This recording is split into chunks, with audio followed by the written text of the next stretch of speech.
Music सहित आम 2 minute silence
समस्ते एक संगे माँ का नाम जप कर माँ माँ माँ माँ माँ माँ माँ माँ माँ माँ माँ माँ माँ माँ माँ माँ माँ माँ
मंत्र दिन भाई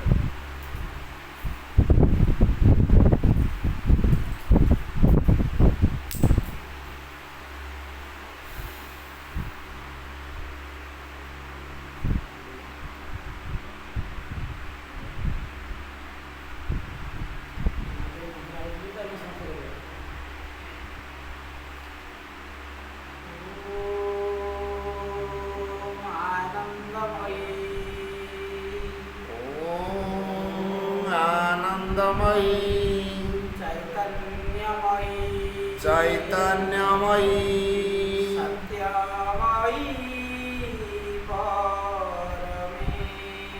सत्यमयी परमे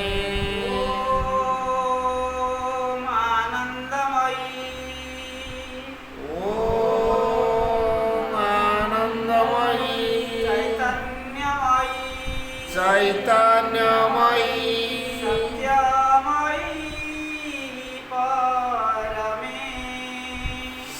सत्यमयी परमे।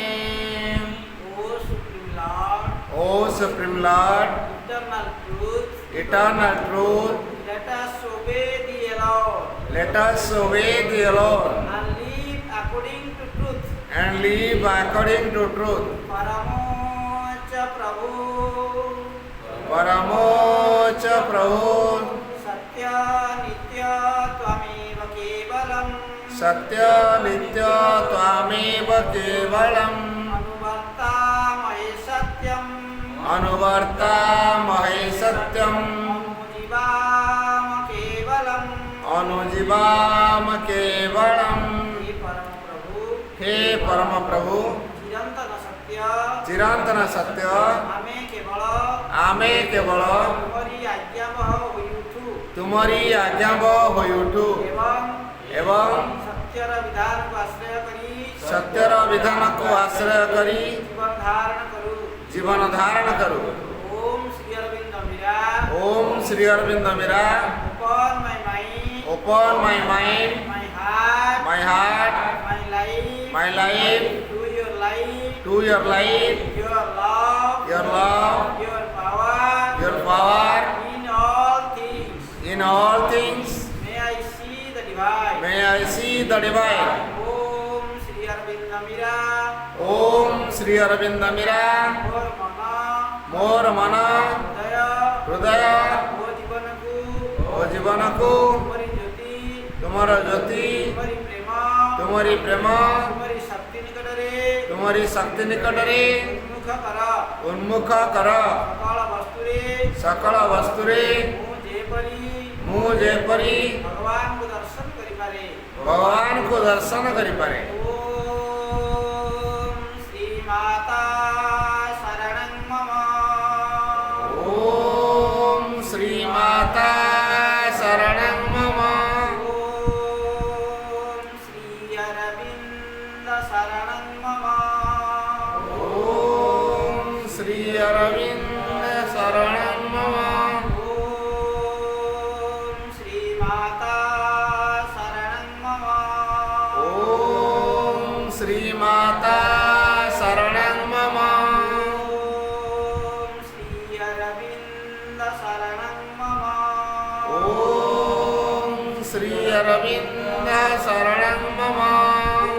ओम नमो भगवते श्री अरविंदाय, ओम नमो भगवते श्री अरविंदाय, ओम नमो भगवते श्री अरविंदाय, ओम नमो भगवते श्री अरविंदाय, ओम नमो भगवते भगवते, ओम नमो भगवते भगवते, श्री अरविंदाय नमः, श्री अरविंदाय नमः, ओम नमो भगवते भगवते, ओम नमो भगवते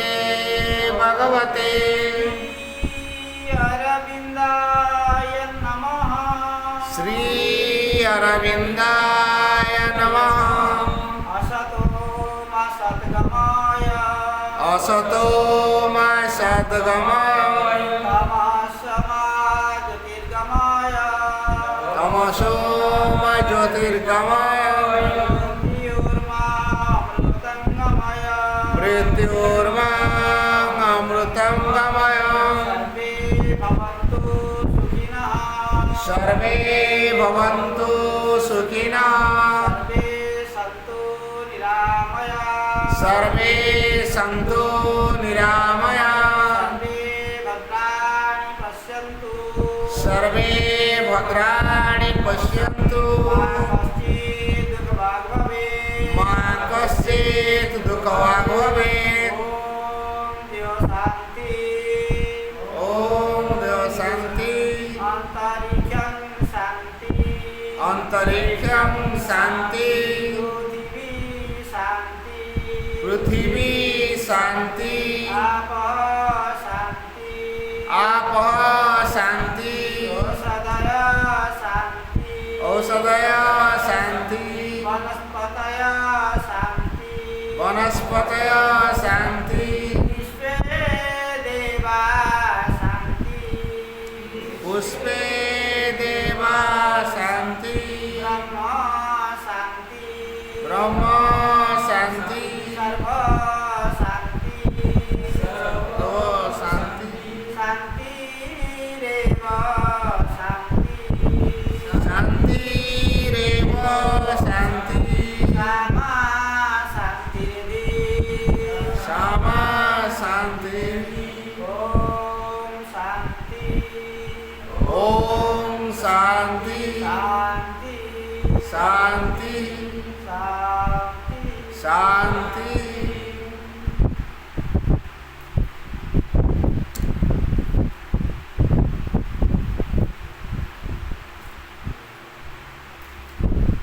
दुर्गा सत्र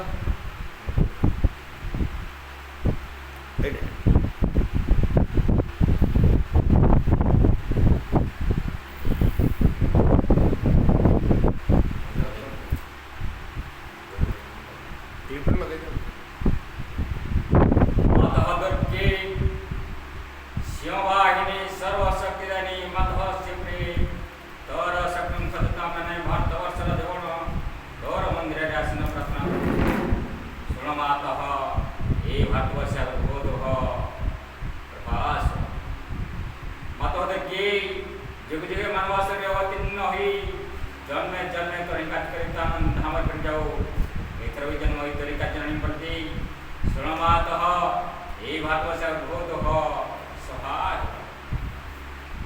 माता दुर्गे शंबाणी त्रिशूल धारणी बर्म आपुष्ट सुंदर शरीरे माता जजानी तो पत्यार भात रही तोर से मणिमुद्रिक पुष्प सुण माता ए भारतवर्षर बोधः प्रकाश माता दुर्गे बलदानी ब्रह्मदानी ज्ञानदानी शक्तिशमी भीमे समो रुद्रपणी जीवन संगमे भारत संग्रमे तोर प्रतिनिध्य मने दियमा प्राणे मने असुर शक्ति असुर उद्यम दियमा बुधिरे बुधिरे देवत्रित्र दवज्ञान माता दुर्गे जगत शक्ति फातिते निवड तेमरा चिंतिला तुही माता गमन प्रातरे बळ देउछु तोर सही सर्व शरीर तिमर विनाशिनी अर्चन प्रार्थना करछु सुन माता भागवत से बहुत प्रकाश माता दुर्गे श्यामला सबसनंजन कृत्या ज्ञान प्रेम शक्तिर आधार हातुनी तोर विभूति आगमन शक्ति आत्मा करथिला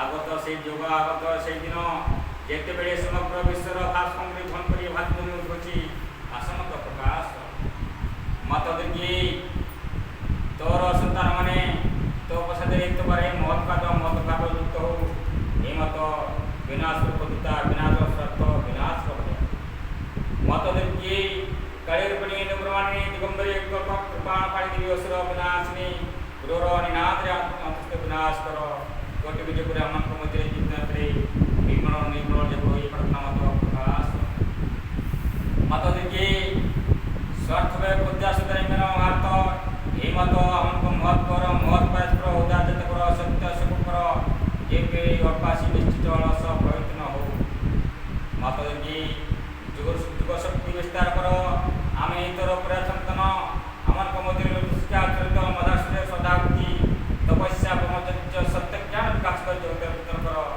मानव सहायक जगत प्रकाश माता दुर्गे अंतस्तर को सरकारी भारत निर्भर करो बलशाली पराक्रम दक्षता आदि भारतर बहुत कामर उर्वर करते गण सरतर परतरे गुप्त सड़या नदी एकता परम सत्य शक्ति शिल्प साहित्य विज्ञान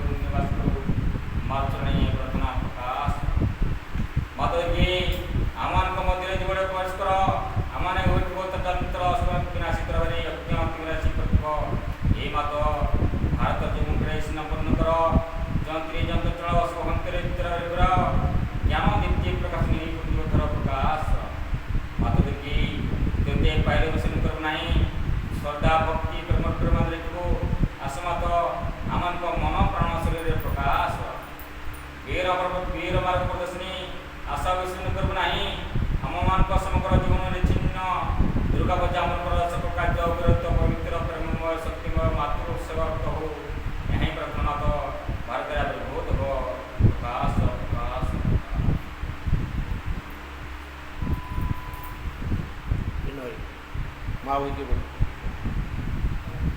बक्ते पड़ी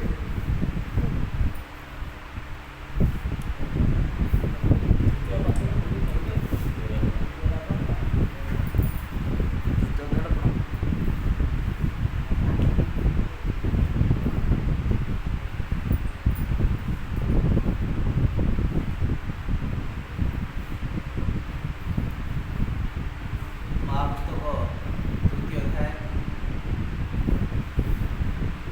ଯଦି ଜୀବନ ପଥରେ ସକଳ ଭୟ ସଙ୍କଟ ଏବଂ ସର୍ବନାଶ ଭିତରେ କବଚାବଦ୍ଧ ହୋଇ ଚାଲିବାକୁ ଚାହଁ, ତେବେ କେବଳ ଦୁଇଟି ଜିନିଷ ପ୍ରୟୋଜନ। ସେ ଦୁଇଟି ସର୍ବଦା ଆକର୍ଷଣୀୟ ରହେ। ପ୍ରଥମଟି ହେଲା ମା ଭଗବତୀଙ୍କ କରୁଣା, ଆଉ ଦ୍ୱିତୀୟଟି ହେଲା ତୁମ ଆଡ଼ୁ ଶ୍ରଦ୍ଧା, ନିଷ୍ଠା, ସମର୍ପଣରେ ଗଠିତ ତୁମର ଅନ୍ତଃକରଣ।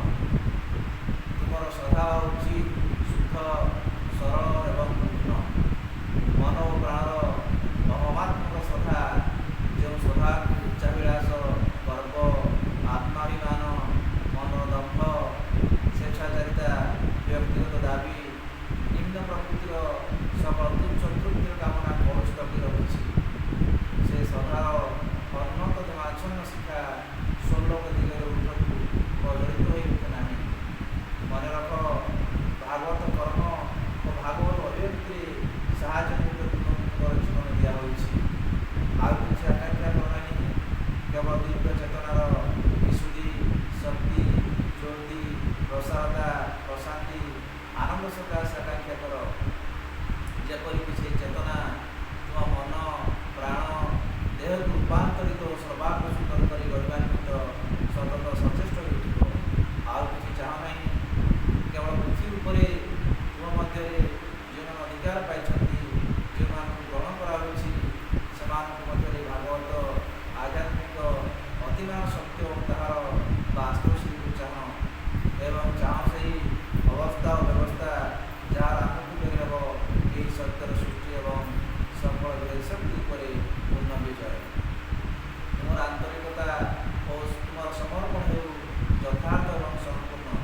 ଯେବେ ତୁମକୁ ନିଜକୁ ଦେଇଦେବାକୁ ହୁଏ, ତେବେ ନିଶେଷରେ ଦେଇଦିଅ।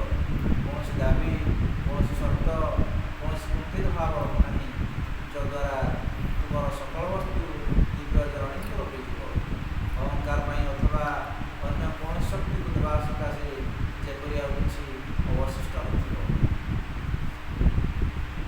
ତୁମର ଶ୍ରଦ୍ଧା, ତୁମର ଆନ୍ତରିକତା ଓ ସମର୍ପଣ ଯେତେ ଉନ୍ନତର ହେବ, ମାଙ୍କର କରୁଣା ଓ ଅଭୟ ସେତେ ହିଁ ଧରି ରହିବ। ଯଦି ମା ଭଗବତୀଙ୍କର କରୁଣା ଅଭୟ ତୁମ ସଙ୍ଗେ ରହିଛି, ତେବେ ଆଉ ଏପରି କ'ଣ ଅଛି ଯାହା ତୁମକୁ ସ୍ପର୍ଶ କରିବ ବା ଆଉ କାହାକୁ ଟିକେ ଭୟ କରିବ। ଏହି କୃପାରୁ ଅଳ୍ପ ଟିକେ ତୁମକୁ ସକଳ ବାଧା ବିପତ୍ତି ଓ ସଙ୍କଟକୁ ପାର କରିଦେବ। ତାଙ୍କର ଉପସ୍ଥିତି ଯଦି ତୁମକୁ ଆବୃତ କରି ରଖେ, ତେବେ ନିରାପଦରେ ତୁମ ପଥରେ ତୁମେ ଚାଲି ଯାଇପାରିବ। କାରଣ ସେ ପଥ ହେଲା ମାଙ୍କର। ଏ ଜଗତରେ ହେଉ ବା ଅଦୃଶ୍ୟ ଜଗତ ସମୟରେ ହେଉ, କୌଣସି ଶତ୍ରୁଶକ୍ତି ତାହା ଯେତେ ଶକ୍ତିଶାଳୀ ହେଉ ନା କାହିଁକି ତୁମକୁ ସ୍ପର୍ଶ କରିପାରିବ ନାହିଁ। କୌଣସି ବିଭୀଷିକା ତୁମ ଚିନ୍ତାର କାରଣ ହୋଇପାରିବ ନାହିଁ। ଏହି କରୁଣାର ସ୍ପର୍ଶରେ ସକଳ ସୁଯୋଗରେ ବ୍ୟର୍ଥତା ସାର୍ଥକତାରେ, ଦୁର୍ବଳତା ଅମୋଘ ସାମର୍ଥ୍ୟରେ ପରିଣତ ହୁଏ। କାରଣ ଦିବ୍ୟ ଜନନୀଙ୍କ ଅନୁକମ୍ପ ହେଲା ପରମେଶ୍ୱରଙ୍କ ଅନୁମତି। ଏବେ ହେଉ ବା ପରେ ହେଉ, ତାହାର ଫଳ ସୁନିଶ୍ଚିତ, ପୂର୍ବ ନିର୍ଦ୍ଦିଷ୍ଟ, ଅବଶ୍ୟମ୍ଭାବୀ ଓ ଅନିବାର୍ଯ୍ୟ।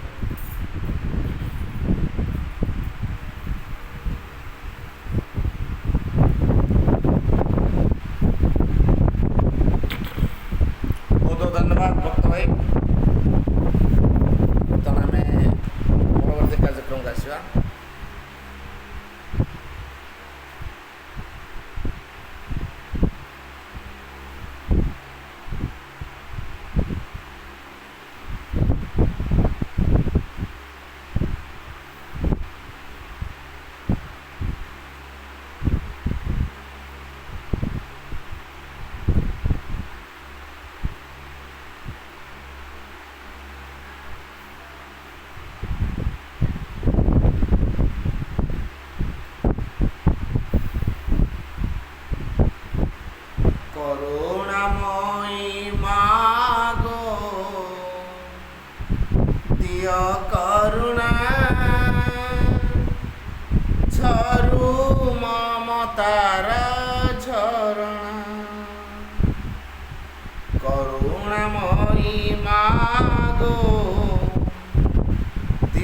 କରୁଣା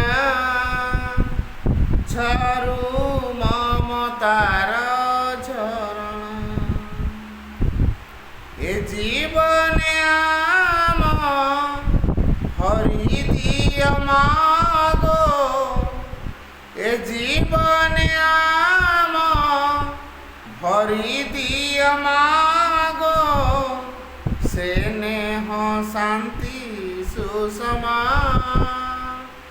ଝରୁ ମମତାର ଝରଣା। କରୁଣାମୟୀ ମାଗୋ ଦିଅ କରୁଣା ଝରୁ ମମତାର ଝରଣା। ତୁହି ତ ଗଢ଼ିଛୁ ମା ଗିରି କାନନ, ଆକାଶରେ ସଜାଇଛୁ ତାରା ତପନ। ଭୁବନେ ଭୁବନେ ହରି ଦିଅ ମାଗୋ, ଭୁବନେ ଭୁବନେ ହରି ଦିଅ ମାଗୋ, ତୁମରି ଦିବ୍ୟ ଚେତନା ଝରୁ ମମତାର ଝରଣା। କରୁଣାମୟୀ ମାଗୋ ଦିଅ କରୁଣା ଝରୁ ମମତାର ଝରଣା। ତୁହି ମହାଲକ୍ଷ୍ମୀ ମା ତୁ ମହାକାଳୀ, ତୁହି ମହା ସରସ୍ୱତୀ ତୁ ମହେଶ୍ୱରୀ। ଆଦ୍ୟାଦ୍ୱିତୀୟା ମହାଶକ୍ତି ମାଗୋ, ଆଦ୍ୟାଦ୍ୱିତୀୟା ମହାଶକ୍ତି ମାଗୋ, ଅସୀମ ତୋର ଚରଣ, ଅସୀମ ତୋର କରୁଣା ଝରୁ ମମତାର କରୁଣା। କରୁଣାମୟୀ ମାଗୋ ଦିଅ କରୁଣା ଝରୁ ମମତାର ଝରଣା। ଆଜି ଏ ଶୁଭ ବେଳାରେ ଢାଳେ ପ୍ରଣତି, ତୁମ ନାମ ଗାଇ ଯାଉ ଜୀବନ ବିତି।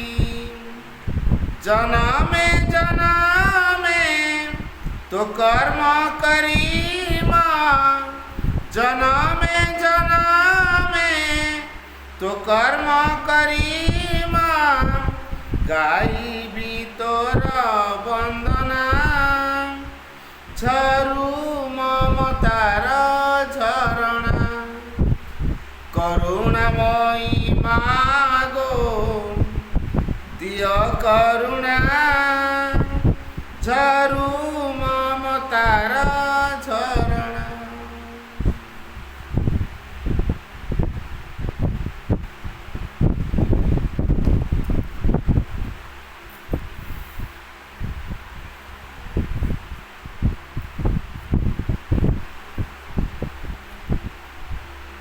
Pranam are the lotus feet of the Divine Mother.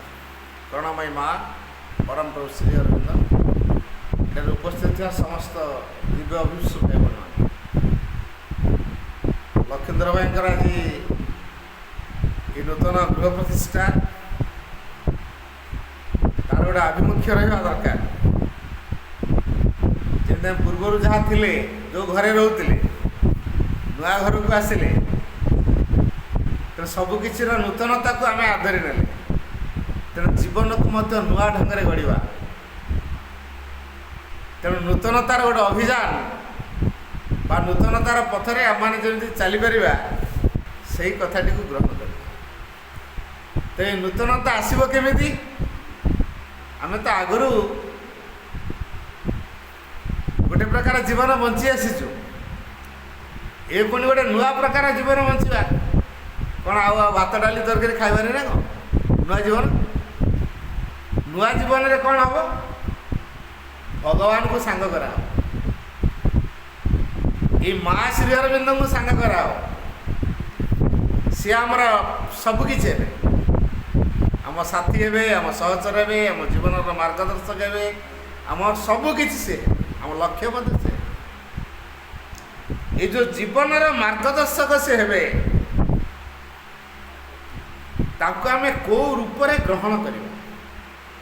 ଆଗରୁ ଆମେ ପୂଜା ଭିତରେ ବାନ୍ଧି ହେଇଛେ, ମନ୍ଦିର ଯାଇଛେ, ବିଭିନ୍ନ ପ୍ରକାର ଗାଁ ମାନଙ୍କରେ ଓଷା ଅଛି, ପୁନେଇ ପର୍ବ ଅଛି, ତାକୁ ପାଳନ କରିଛେ। ତାକୁ ଆମେ ବାଦ ଦେଇଛେ କି? ବାଦ ଦେଇ। କାରଣ ଏସବୁ ଗୁଡ଼ିକ ହେଇଥିବା ଯୋଗୁଁ ଆମମାନଙ୍କର ମାଆଙ୍କ ପାଖକୁ ଆସିବା ପାଇଁ ଗୋଟେ ପ୍ରସ୍ତୁତି ପର୍ବ ତିଆରି ହେଇଯାଇଛି।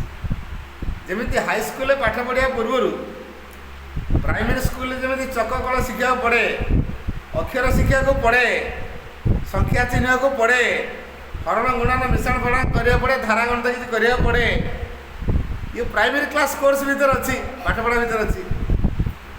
ସେଇଭଳି ଏଇ ଯେଉଁ ପୂଜା ବିଧି ମାଧ୍ୟମରେ ଆମର ଭଗବାନ ପ୍ରତି ଗୋଟେ ବିଶ୍ୱାସ ତିଆରି ହେଇଛି।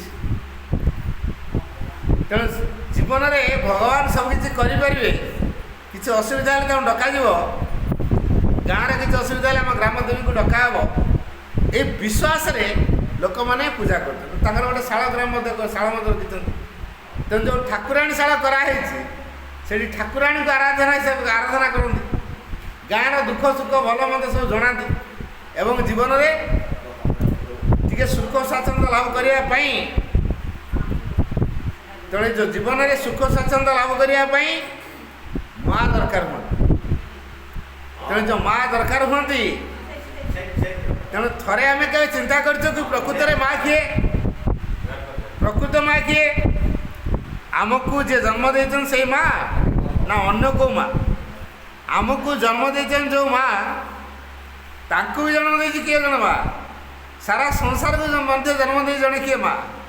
ଏବଂ ଏ ସାରା ସଂସାରକୁ କ୍ରିୟାଶୀଳ କରୁଛନ୍ତି ମଧ୍ୟ ସେ ଜଣେ ମା। ତେବେ ଯେଉଁ ମା ଜଣକ ସଂସାରକୁ ସୃଷ୍ଟି କଲେ, ଗଛଲତାକୁ ସୃଷ୍ଟି କଲେ, ପଶୁପକ୍ଷୀକୁ ତିଆରି କଲେ, ମନୁଷ୍ୟମାନଙ୍କୁ ତିଆରି କଲେ, ମନୁଷ୍ୟମାନେ ବଞ୍ଚିବା ପାଇଁ ପାଣି ତିଆରି କଲେ, ପବନ ତିଆରି କଲେ, ଖାଦ୍ୟଦ୍ରବ୍ୟ ତିଆରି କଲେ, ଗଛଲତା ତିଆରି କଲେ, ଆକାଶ ତିଆରି କଲେ, ଅଗ୍ନି ତିଆରି କଲେ, ଆଲୋକ ତିଆରି କଲେ, ଉତ୍ତାପ ତିଆରି କଲେ, ସେଇ ମା କେମିତିଆ ହେଇଥିବେ? ସେଇ ମା କେମିତି ହେଇଥିବେ? କେବେ ଆମେ ତାର ଅନୁଭବ କରିଛୁ? କେବେ ଆମେ ତାଙ୍କୁ କେବେ ଡାକିଛୁ? କେବେ ଆମେ ତାଙ୍କୁ କେବେ ଖୋଜୁଛୁ? ବୁଝିଲୁ? ତେଣୁ ଜୀବନରେ ଆମର ନୂତନତା ତିଆରି ହେଇପାରୁନି। ଯେଉଁଦିନ ଆମ ଜୀବନରେ ମାଙ୍କୁ ଗ୍ରହଣ ହେବ, ଏଇ ମା ହେଲେ ଆମ ଜୀବନର ନୂତନତା ପ୍ରଦାନକାରୀ ମା। ଜୀବନକୁ ଯେ ନୂଆ କରି ଗଢ଼ିପାରିବେ। ଆମେ ଏମିତି ଗୋଟେ ମଣିଷ ହେଇଛୁ ଯେଉଁ ମଣିଷକୁ ରୋଗ ଭୋଗ କରିବାକୁ ବାଧ୍ୟ। ଏମିତି ଗୋଟିଏ ମଣିଷ ହେଇଛୁ ଯାହାକୁ ଦିନେ ବୁଢ଼ା ହେବା ବା ବୁଢ଼ୀ ହେବାକୁ ବାଧ୍ୟ। ଏମିତି ଗୋଟିଏ ମଣିଷ ହେଇଛୁ ଦିନେ ଦିନେ ମରିବାକୁ ବାଧ୍ୟ। ତେଣୁ ଦୁଃଖ ଯାତନା କଷ୍ଟ ଏସବୁ ସହିବା ପାଇଁ ବାଧ୍ୟ ହେଉଛୁ। କିନ୍ତୁ ଏଇ ମାଆଙ୍କୁ ଯଦି ଆମେ ଡାକିଥିବା, ସିଏ କ'ଣ କରିବେ? ପୁରୁଣାଟାକୁ ଭାଙ୍ଗିଦେବେ, ନୂଆକୁ ତିଆରି କରିବେ। ଯିଏ ନୂଆ ତିଆରି କରନ୍ତି ସେ ହେଲେ ଏଇ ମା। ନା ପୁରୁଣାକୁ ଆମେ ରିପେୟାର କରୁଥିବା? ନୂଆ ଦରକାର ନା ପୁରୁଣା ରିପେୟାର କରୁଥିବା? କେଉଁଟା ବେଶୀ ମଜବୁତ? ପୁରୁଣାଟାକୁ ମରାମତି କରିବା ଏଇଟା ମଜବୁତ ନା ନୂଆଟା କିଣିକି ଆଣିବା ସେଇଟା ମଜବୁତ? କେଉଁଟା ସୁନ୍ଦର? ପୁରୁଣାଟାକୁ ରିପେୟାର କଲେ ବେଶୀ ସୁନ୍ଦର ଦେଖାଯିବ ନା ନୂଆଟାକୁ ଗ୍ରହଣ କଲେ ବେଶୀ ସୁନ୍ଦର ଦେଖାଯିବ? ନୂଆଟା। ତେଣୁ ଯେଉଁ ନୂଆ ପାଇଁ ଆମ ପାଇଁ କିଏ ଦରକାର? ଦିବ୍ୟ ଜନନୀ ଆଦ୍ୟା ଶକ୍ତି ଦରକାର। ଏଇ ଆଦ୍ୟା ଶକ୍ତି ଆମକୁ ଗୋଟେ ନୂଆ ମଣିଷ କରିକି ଗଢ଼ିବା ପାଇଁ ଆମମାନଙ୍କୁ ସଂସାରକୁ ପଠେଇଛନ୍ତି। ସେ ନିଜେ କୃପା କରିକି ଏ ସଂସାରକୁ ଆସିଛନ୍ତି। ତାଙ୍କ କାର୍ଯ୍ୟଧାରାରେ ସବୁବେଳେ ନୂଆ ନୂଆ ହୁଏ, ଯେଉଁଟା ମଣିଷ କେବେ ଜାଣିନି। ମନୁଷ୍ୟର ଦୃଷ୍ଟିରେ ଯେ ଦୋଷ କଲା ସେ ନିହାତି ଦଣ୍ଡ ପାଇବ। ମଣିଷ ଚିନ୍ତା କରୁଛି ନାହିଁ। ମା ଲେଖିଛନ୍ତି, according to the law of man, ମନୁଷ୍ୟର ନିୟମ ଅନୁସାରେ ଏ ଗିଲ୍ଟି ଅଟ୍ ଟୁ ବି ପନିଶ୍ଡ। ତା ମାନେ କ'ଣ? ଜଣେ ଦୋଷୀ ଦଣ୍ଡ ପାଇବା ଉଚିତ, ଏଇଟା ମଣିଷ କହିବ। କିନ୍ତୁ ମା କ'ଣ କହିବେ? दोषी दंड पाइब। दोषी को प्रकार तैयारी हो गले से भूल कर कौटा ठीक आम कौन है भूल करुचु माम केमी करते जीवन में भूल हम ही ना आम लुहा कंटाटे हो बाहर पड़े कलंगी लगे ना ना कलंगी लगे अच्छा से कलंगी घषिकी छड़े देले पुणी बाहर रखा पुणी कलंगी लगे ना ना जेपर्यंत से लुहा है अच्छी से कलंकी लगे किंतु लुहाटा यदि स्टील हो सी आ कलंकी लगे ना तो लुहाटा स्टील हाँपाई हेले कौन करिया दरकार ताको गोटे मेसीन अच्छी ता ना ब्लास्ट फर्नेस ता भितर पका जो ताको तरला जो ता भितर स्टील करके बाहर करा तेणु ठीक से भाई आम भितर केते राग हिंसा लोभ सब अच्छी ना ना अहंकार अच्छी ना ना वाद विवाद अच्छी ना ना अन्य प्रति शत्रुता भाव अच्छी ना ना मरापिटा हो ना कलिकजिया करचु ना ना करुचु कारण आम जो प्रकार मनीष यही प्रकार मनीष कलिकजिया करने को बाध्य कारण ता प्रकृति बदली नहीं परा ता गुण बदली नहीं ता चरित्र बदली नहीं ता स्वभाव बदली नहीं तेणु से भूल कर तेणु से निश्चित भूल कर तेज आम कौ प्रकार मनीष हेले आम गुणटा बदली ये गुणटा बदल स्वभाव बदल चरित्र बदल चेतना बदल से ही प्रकार गोटे मनीष हाँपाई अर्थात गोटे नुआ मनीष हाँपाई ये माँ संसार को आगुरी आम पूजा करुचु देवादेवी मान थोड़ा के चिंता करुचु जे देवादेवी मैंने कौटू शक्ति पाती आम एटा चिंता कर आमर सी कौटू शक्ति पाइले आम कहीं जानू आम पुओ कौटू रोजगार करके आनला आम कहीं चिंता करूँ आम घर चलवा दरकार टंका आम घर को देवा दरकार सी चोरी करके आणुची कि ठकईकी आणुची कि सच्चा रूप से परिश्रम करके आणुची बापा माँ चिंता करना बापा माँ कहते जहाँ मो पुओ मास को 10,000 दूसरी सी से खुशी हेल्ले पुओ कौटू आणुची से चिंता करना आम से देवादेवी मान को टिके इच्छा अनुसार जहाँ कहते आम दे दूँ सी कहते मु कुकुड़ा सन्तुष्ट आम कुकुड़ा बलि पकईलु सी कहले मो बोदार सन्तुष्ट आम बोदा बलि पकईलु सी कहले मो महिषी पंडा अरे मु सन्तुष्ट आम पंडा बलि पकईलु है सतरे कौन से कहती एटा सतरे से कहती एटा कहे किए ये मनुष्य ता मानसिकतार कहे कौ देवी कौ देवता कह मो मनीष खाइबी मत मनीष रक्त दियो कह कही कहे केवल मनुष्य चिंता करती देले से खुशी शीघ्र हो जाफल मत बरटा देदेवे मुझे मागिनी से दे यही भावना यही कल्पना सी दौर मनुष्य ये मनुष्य माने दौर माँ चाहूना माँ जी सी संतान मान को कह मारिदेवा चाहिए जे माँ ता संतान मरी जातु कह मो संतान रक्त पीबी कह केबे कह आम कि करूँ तेणु नुआ चेतना नुआ जीवन पाई आमर माँ दरकार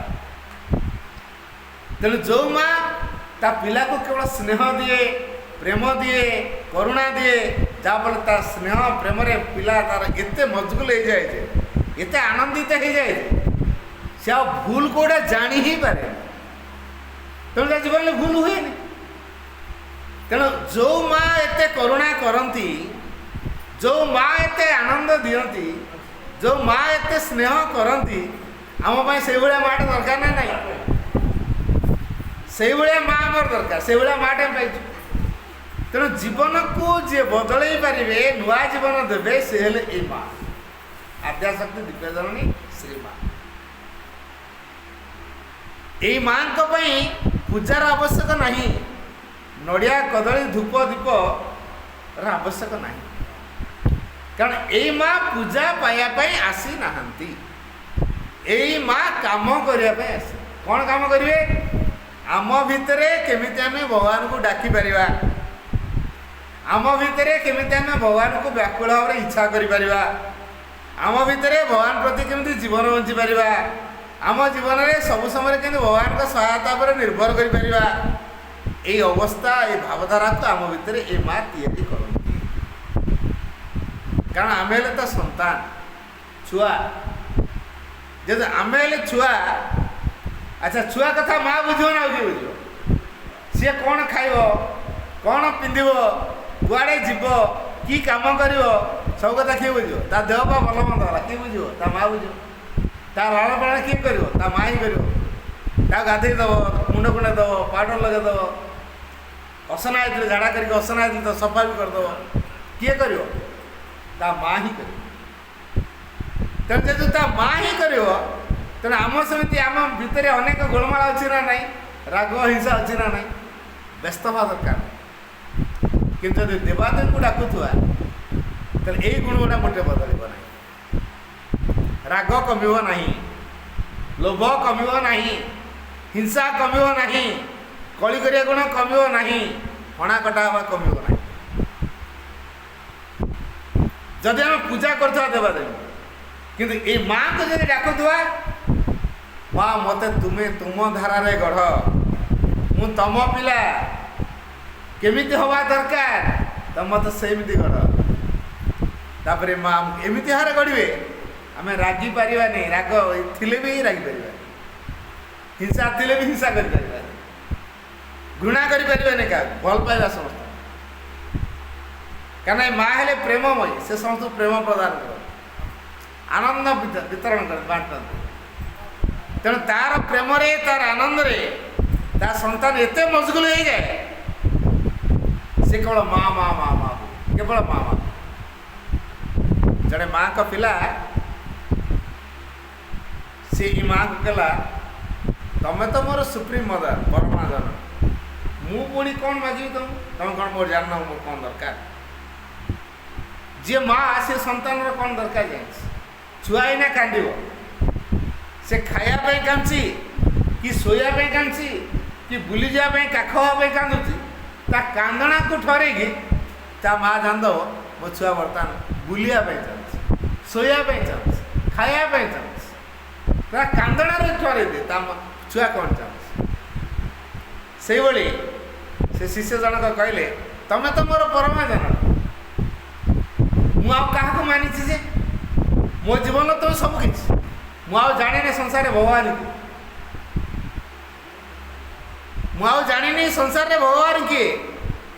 ମୁଁ ଜାଣିଛି ତମେ ମୋ ଭଗବାନ, ତମେ ମୋ ମା, ତମେ ମୋର ସବୁ କିଛି, ତମେ ମୋର ପ୍ରେରଣା, ତମେ ମୋର ଶକ୍ତି, ତମେ ମୋର ଦୃଷ୍ଟି, ତମର ଗତି, ତମର ଲକ୍ଷ୍ୟ, ତମର ସବୁ କିଛି।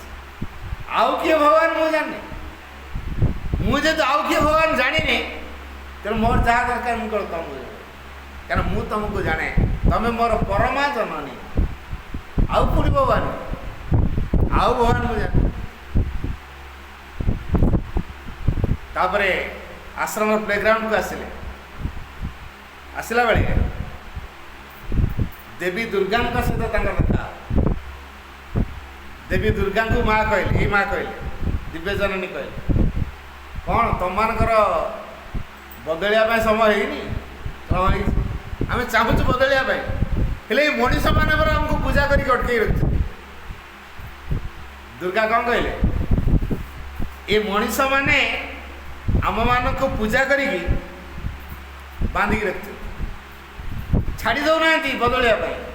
ତେଣୁ ଆମେ ବଦଳି ପାରୁନୁ, ତମ ସାନ୍ନିଧ୍ୟରେ ଆସିପାରୁନୁ। ମା ଟିକେ କୃପା କର ଏ ମନୁଷ୍ୟମାନଙ୍କୁ, ସେମାନଙ୍କ ଭିତରେ ଜ୍ଞାନ ଦିଅ, ସେମାନେ ଯଦି ପୂଜା କରିବାଟା ବନ୍ଦ କରିବେ, ତାହେଲେ ଆମେ ମୁକ୍ତ ହବୁ। ଦେବାଦେବୀ ମାନେ ଯିଏ ଦେବୀ ଦୁର୍ଗା କେଡ଼େ ଭୟଙ୍କରୀ ଜାଣିଥିବେ। ଦୁର୍ଗା ମହିଷାସୁରକୁ ମର୍ଦ୍ଦନ କରିଥିଲେ, ମାରିଥିଲେ। ସିଏ ନିଜେ ମାଆଙ୍କୁ କହୁଛନ୍ତି, ଆଶ୍ରମର ପ୍ଲେଗ୍ରାଉଣ୍ଡରେ ଏ କଥା କହୁଛନ୍ତି ଯେ ମଣିଷମାନେ ପୂଜା କରିକି ଆମକୁ ବାନ୍ଧିକି ରଖିଛନ୍ତି, ତମେ ମନୁଷ୍ୟମାନଙ୍କୁ ଶିକ୍ଷା ଦିଅ, ଯେମିତି ସିଏ ଆଉ ଆମକୁ ଏତେ ପୂଜା କରିବେ, ତାହେଲେ ଆମେ ମୁକ୍ତ ହଉ, ଆମେ ବଦଳିବୁ। ଆମେ ବଦଳିବାକୁ ଚାହୁଁଛୁ, ମୁଁ ବଦଳିବାକୁ ଚାହେଁ, ହେଲେ ମଣିଷମାନେ ମୋତେ ଛାଡ଼ୁନାହାନ୍ତି, ତେଣୁ ମୁଁ ବଦଳି ପାରୁନି। ମା ଟିକେ କୃପା କର ମା, ଏ ମନୁଷ୍ୟମାନଙ୍କ ଭିତରେ ଜ୍ଞାନ ଦିଅ ଯେ ସିଏ ଆମକୁ ପୂଜା କରିବେ, ସେ ତମକୁ ହିଁ ଗ୍ରହଣ କରିବେ। କହିଲା ହଉ ଠିକ୍, ତାହେଲେ ଏଇଥିରୁ ବୁଝିବା ଦରକାର ଦେବାଦେବୀ ମାନେ ପୂଜାପୂଜି ମଣିଷମାନଙ୍କଠୁ ଇଚ୍ଛା କରୁଛନ୍ତି ନା ମନୁଷ୍ୟମାନେ ତାଙ୍କୁ ଜବରଦସ୍ତ ପୂଜା କରୁଛନ୍ତି? मनुष्य माने जबरदस्त पूजा कर आमे तो पूजा करते अलबत दब खटुले बसई दौरान पूजा कर दौरान देखो तुम अलबत तेणु यही जो मानसिकता भितर आम अच्छु आगुरी दीर्घ दिन धीरे जीवन बंची आसीचु वर्तमान समय आसी ताकू अतिक्रम कर गोटे नुआ जीवन धारा आम पहुँचला ये जो नुआ जीवन क्या नहीं हम यही माँ कौन मत देवे कौन मो द्वारा हम मु स्थिर कर मो जीवन में कौन घटो मु भी जानी कि माँ को काम लगे माँ को पाई जीवन बंचीबी माँ को पाई सब किसी कर जहाँ किसी करी माँ को मो छुआ मो स्त्री मो परिवार नुहे नुआ चेतना ये माँ कर आम सब से परिवार जड़े जन सदस्य सारा पृथ्वी तांको परिवार जो सारा पृथ्वी तांको परिवार तेरे पृथ्वी रे समस्त होता पिला तेणु किए मुसलमान किए हिंदू किए क्रिश्चियन सब तो माँ का पिला तेणु आम कह ना से मुसलमान से आम घर को आसपर आम कह ना से क्रिश्चियन से मंदिर जापर आम ये कथा कह ये जो संकीर्णतार कथा क्या पाखे अच्छे मनुष्य पाखे अच्छे मनुष्य ताको भाग भाग कर देती विभिन्न प्रकार धर्म रे किसी लोग रहे क्रिश्चियन किसी लोग हो हिंदू किसी हो मुसलमान किए को प्रकार ग्रहण करनेला होगला कह अच्छा माँ तो समस्त जन्म देती ता पिला गला मंदिर गला पूजा कला से हिंदू होगला तार भी से आउ गोटे पुओ से चर्च को गला से जाकि फादर को डाकिला रविवार मेडिटेशन कला पोप को देखागला दीक्षार दीक्षित होगा चर्च जाकि प्रार्थना से क्रिश्चियन हो ना मत नमाज मत भल लगे मु नमाज पढ़ी से गला नमाज पढ़ला मस्जिद रे से कौन होगा मुसलमान हेले एमानकर माँ के जन माँ हूँ गोटे हिंदूर भी से माँ क्रिश्चियन भी से माँ मुसलमान भी से माँ समस्त से माँ तेणु जे माँ को धरती हो से कौर हिंदूर ना मुसलमान ना कौर तेणु धर्मर बहुत ऊर्धरे होती माँ आध्यात्मिकतार जननी तांकर कार्यर धारा अच्छे सब भागवत उद्देश्य दृष्टि भगवान जो प्रकार चाहती माँ से प्रकार कार्यकारी कराती परमंकर से हेले चेतना शक्ति कार्यकारिणी शक्ति तेणु से ही माँ के पाखे जो निजक दबा से बदल जड़े अपा ए पंडिचेरी अच्छा से पंडिचेरी जा पूर्वर माँ से जान तो झील अवस्था से माँ से जानना घर लोक बाहर करदे जहाँ যৌতুକ पत्र दवा कथा देले एमती गोटे परिवार को देले पूरा अर्थ पिपासु राक्षस स्वामी कह जाए 50,000 टंका आनी मोर अमुक काम अच्छे बाप जाने पीढ़ी विदा कर शाशु खटौची धूम एटा कहीं करनी सेटा कहीं करन बेले बेले खुंदा मार दो ससुर बेचारा देखिले भी किसी कही पार चुप हो बस ननद बराबर कल लगे चली ननद शाशु आ स्वामी एमती रेट्रे अत्याचार करती तो स्वामी बारंबार पठेब 3 मास 4 मास तर घर पठेब जा एटा आण से आण तेणु बाहर देलापर तो बापा आहरी 2-3 लाख टंकार जिनस देला टंका साहय भी कला झीर बापा जमीबाड़ी बंधा पकईकी देला तथापि ता शशुर लोके खुशी हो पारे इलेक्ट्रिक आयरन हिट कर स्वामी लगेदेला चक छाटीपिटी होगा ଗୋଟେ ହିଟ୍ ଆଇରନ୍ଟା ଦେହରେ ଲଗେଇଦେବ କେଉଁ ପ୍ରକାର କଷ୍ଟ ହେବନି। ପିଟିକିରି ଘରକୁ ଫୋପାଡ଼ି ଦେଲେ ବାହାରେ ବେହୋସ ଅବସ୍ଥାରେ ପଡ଼ିଥାଏ। ମଲା କି ବଞ୍ଚିଲା ବି ଆସିକି ଦେଖୁନାହାନ୍ତି। 3 ଜଣ ସମ୍ପୃକ୍ତି ବେଶୀ, ନଣନ୍ଦ, ଶାଶୁ, ସ୍ୱାମୀ। ତାପରେ ପଡ଼ୋଶୀ ଲୋକ ଦେଖିଲେ ଜାଣନ୍ତି ୟାଙ୍କର ଘରେ ସବୁବେଳେ କଳି ହୁଏ, ମରା ପରିଟା ହୁଅନ୍ତି। ତା ସ୍ୱାମୀ ତାକୁ ମରାଧରା କରେ, ବୋଉଟାକୁ ଭାରି ହଇରାଣ କରେ। ଜାଣନ୍ତି, କହିଲେ ଏଇଠି ପଡ଼ିଛ କ'ଣ ପାଇଁ? ବାପ ଘରୁ ପଳୁଅ, ଆଉ ଏଠିକି ଆସ। ନେଲେ ଡାକ୍ତରଖାନା, ତା ବାପ ଘରକୁ ଖବର ଦେଲେ। ତା ବାପା ଆସି ପହଞ୍ଚିଲେ, କହିଲେ ଘରକୁ ପଳେଇବା।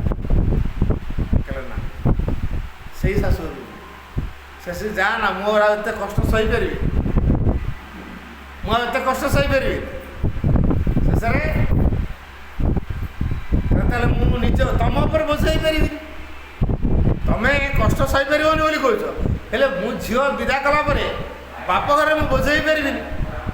ଯେହେତୁ ବାପ ଘରେ ବୋଝ ହେଇପାରିବିନି, ମୁଁ ତ ପାଠଶାଠ ପଢ଼ିଛି, ତେଣୁ କେଉଁଠି ନା କେଉଁଠି ଗୋଟେ ମୁଁ କିଛି କାମ ଧନ୍ଦା କରିବି। ଯାଇନପାରେ, ଶାଶୁଘରୁ ଯାଇନପାରେ, ମୋତେ କେଉଁଠି ଗୋଟେ ସ୍କୁଲ ବୁଝ, ମୁଁ ପାଠ ପଢ଼ିବି। ଗୋଟେ ସ୍କୁଲରେ ଗଲା, କିଛି ପିଲା ହଷ୍ଟେଲରେ ଥାଆନ୍ତି, ସେଇଠି ଯାଇ ତା ବାପା କଥାବାର୍ତ୍ତା କରି ରଖେଇଦେଲା। ହଷ୍ଟେଲରେ ରହିଲା ପରେ ସେଇଠି ଶ୍ରୀମାଶ୍ରମ ସେ ଜାଣିଲା। ହଷ୍ଟେଲ ଲୋକ ଖାଇବା ପିଇବା ଦିଅନ୍ତି, ବେଶ ପୋଷାକ ଟିକେ ଦିଅନ୍ତି, ପଇସା ଦିଅନ୍ତି। କେତେବେଳେ କେଉଁଠି ଗଲେ 200-400 ଟଙ୍କା ଦିଅନ୍ତି, ଆଦୌ ପଇସା ଦିଅନ୍ତି। ତାପରେ ପଣ୍ଡିଚେରୀ ବାହାରିଲା, ତାଙ୍କ ସହିତ ଥରେ ଗଲା।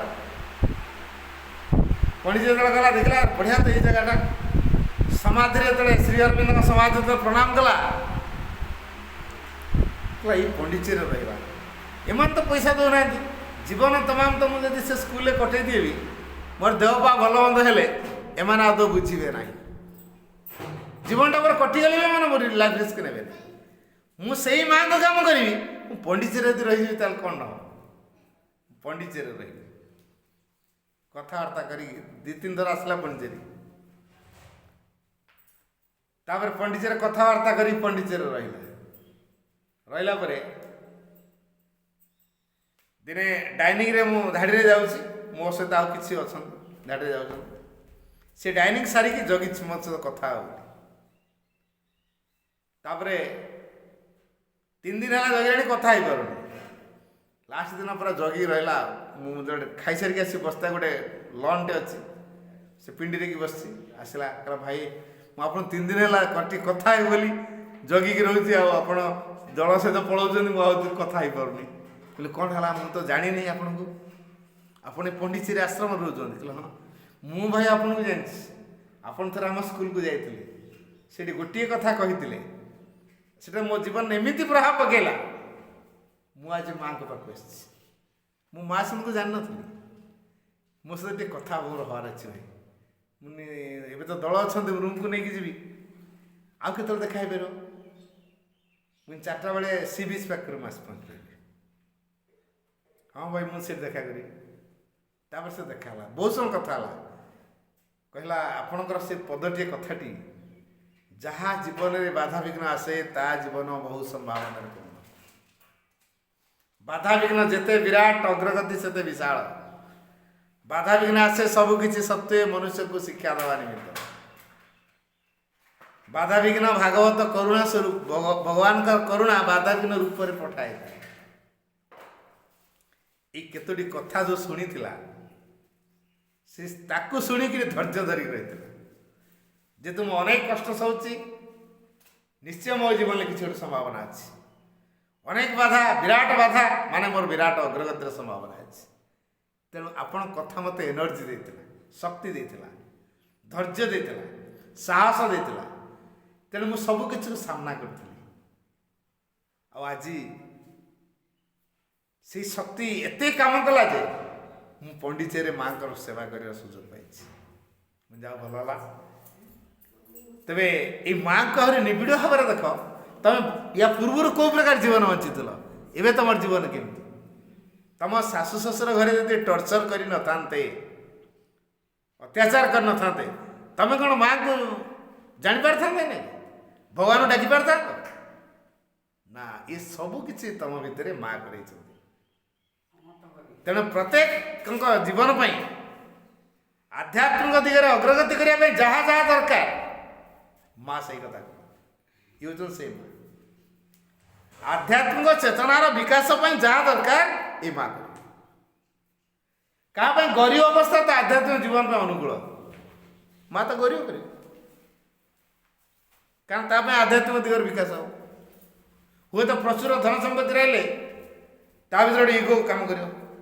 କ'ଣ ହେଲାଣି, କ'ଣ ନାହିଁ କି ଆମର, ସେ କ'ଣ ଡରେଇବ ମୋତେ, କ'ଣ ନ କରିପାରିବି, ପଇସା ଦେଲେ ସବୁ କଥା ସମ୍ଭବ। ଦାନା ପକେଇଲେ କ'ଣ କାଉଙ୍କ ଅଭାବ, ତା ଭିତରେ ଏଇ ବୋଧ ତିଆରି ହେବ। ଦାନା ପକେଇଲେ ଯେମିତି କାଉ ଅଭାବ ନୁହନ୍ତି, ଦାନା ଫୋପାଡ଼ି ଦେଲେ କାଉ କୁଆଡ଼େ ଦେଇ ଉଡ଼ିକି ପଳେଇ ଆସିବ। କାଉଙ୍କୁ ଡାକିବା ଦରକାର ନାହିଁ, ଦାନା ଫୋପାଡ଼ି ଦିଅ, କାଉ ଆପେ ପଳେଇ ଆସିବ।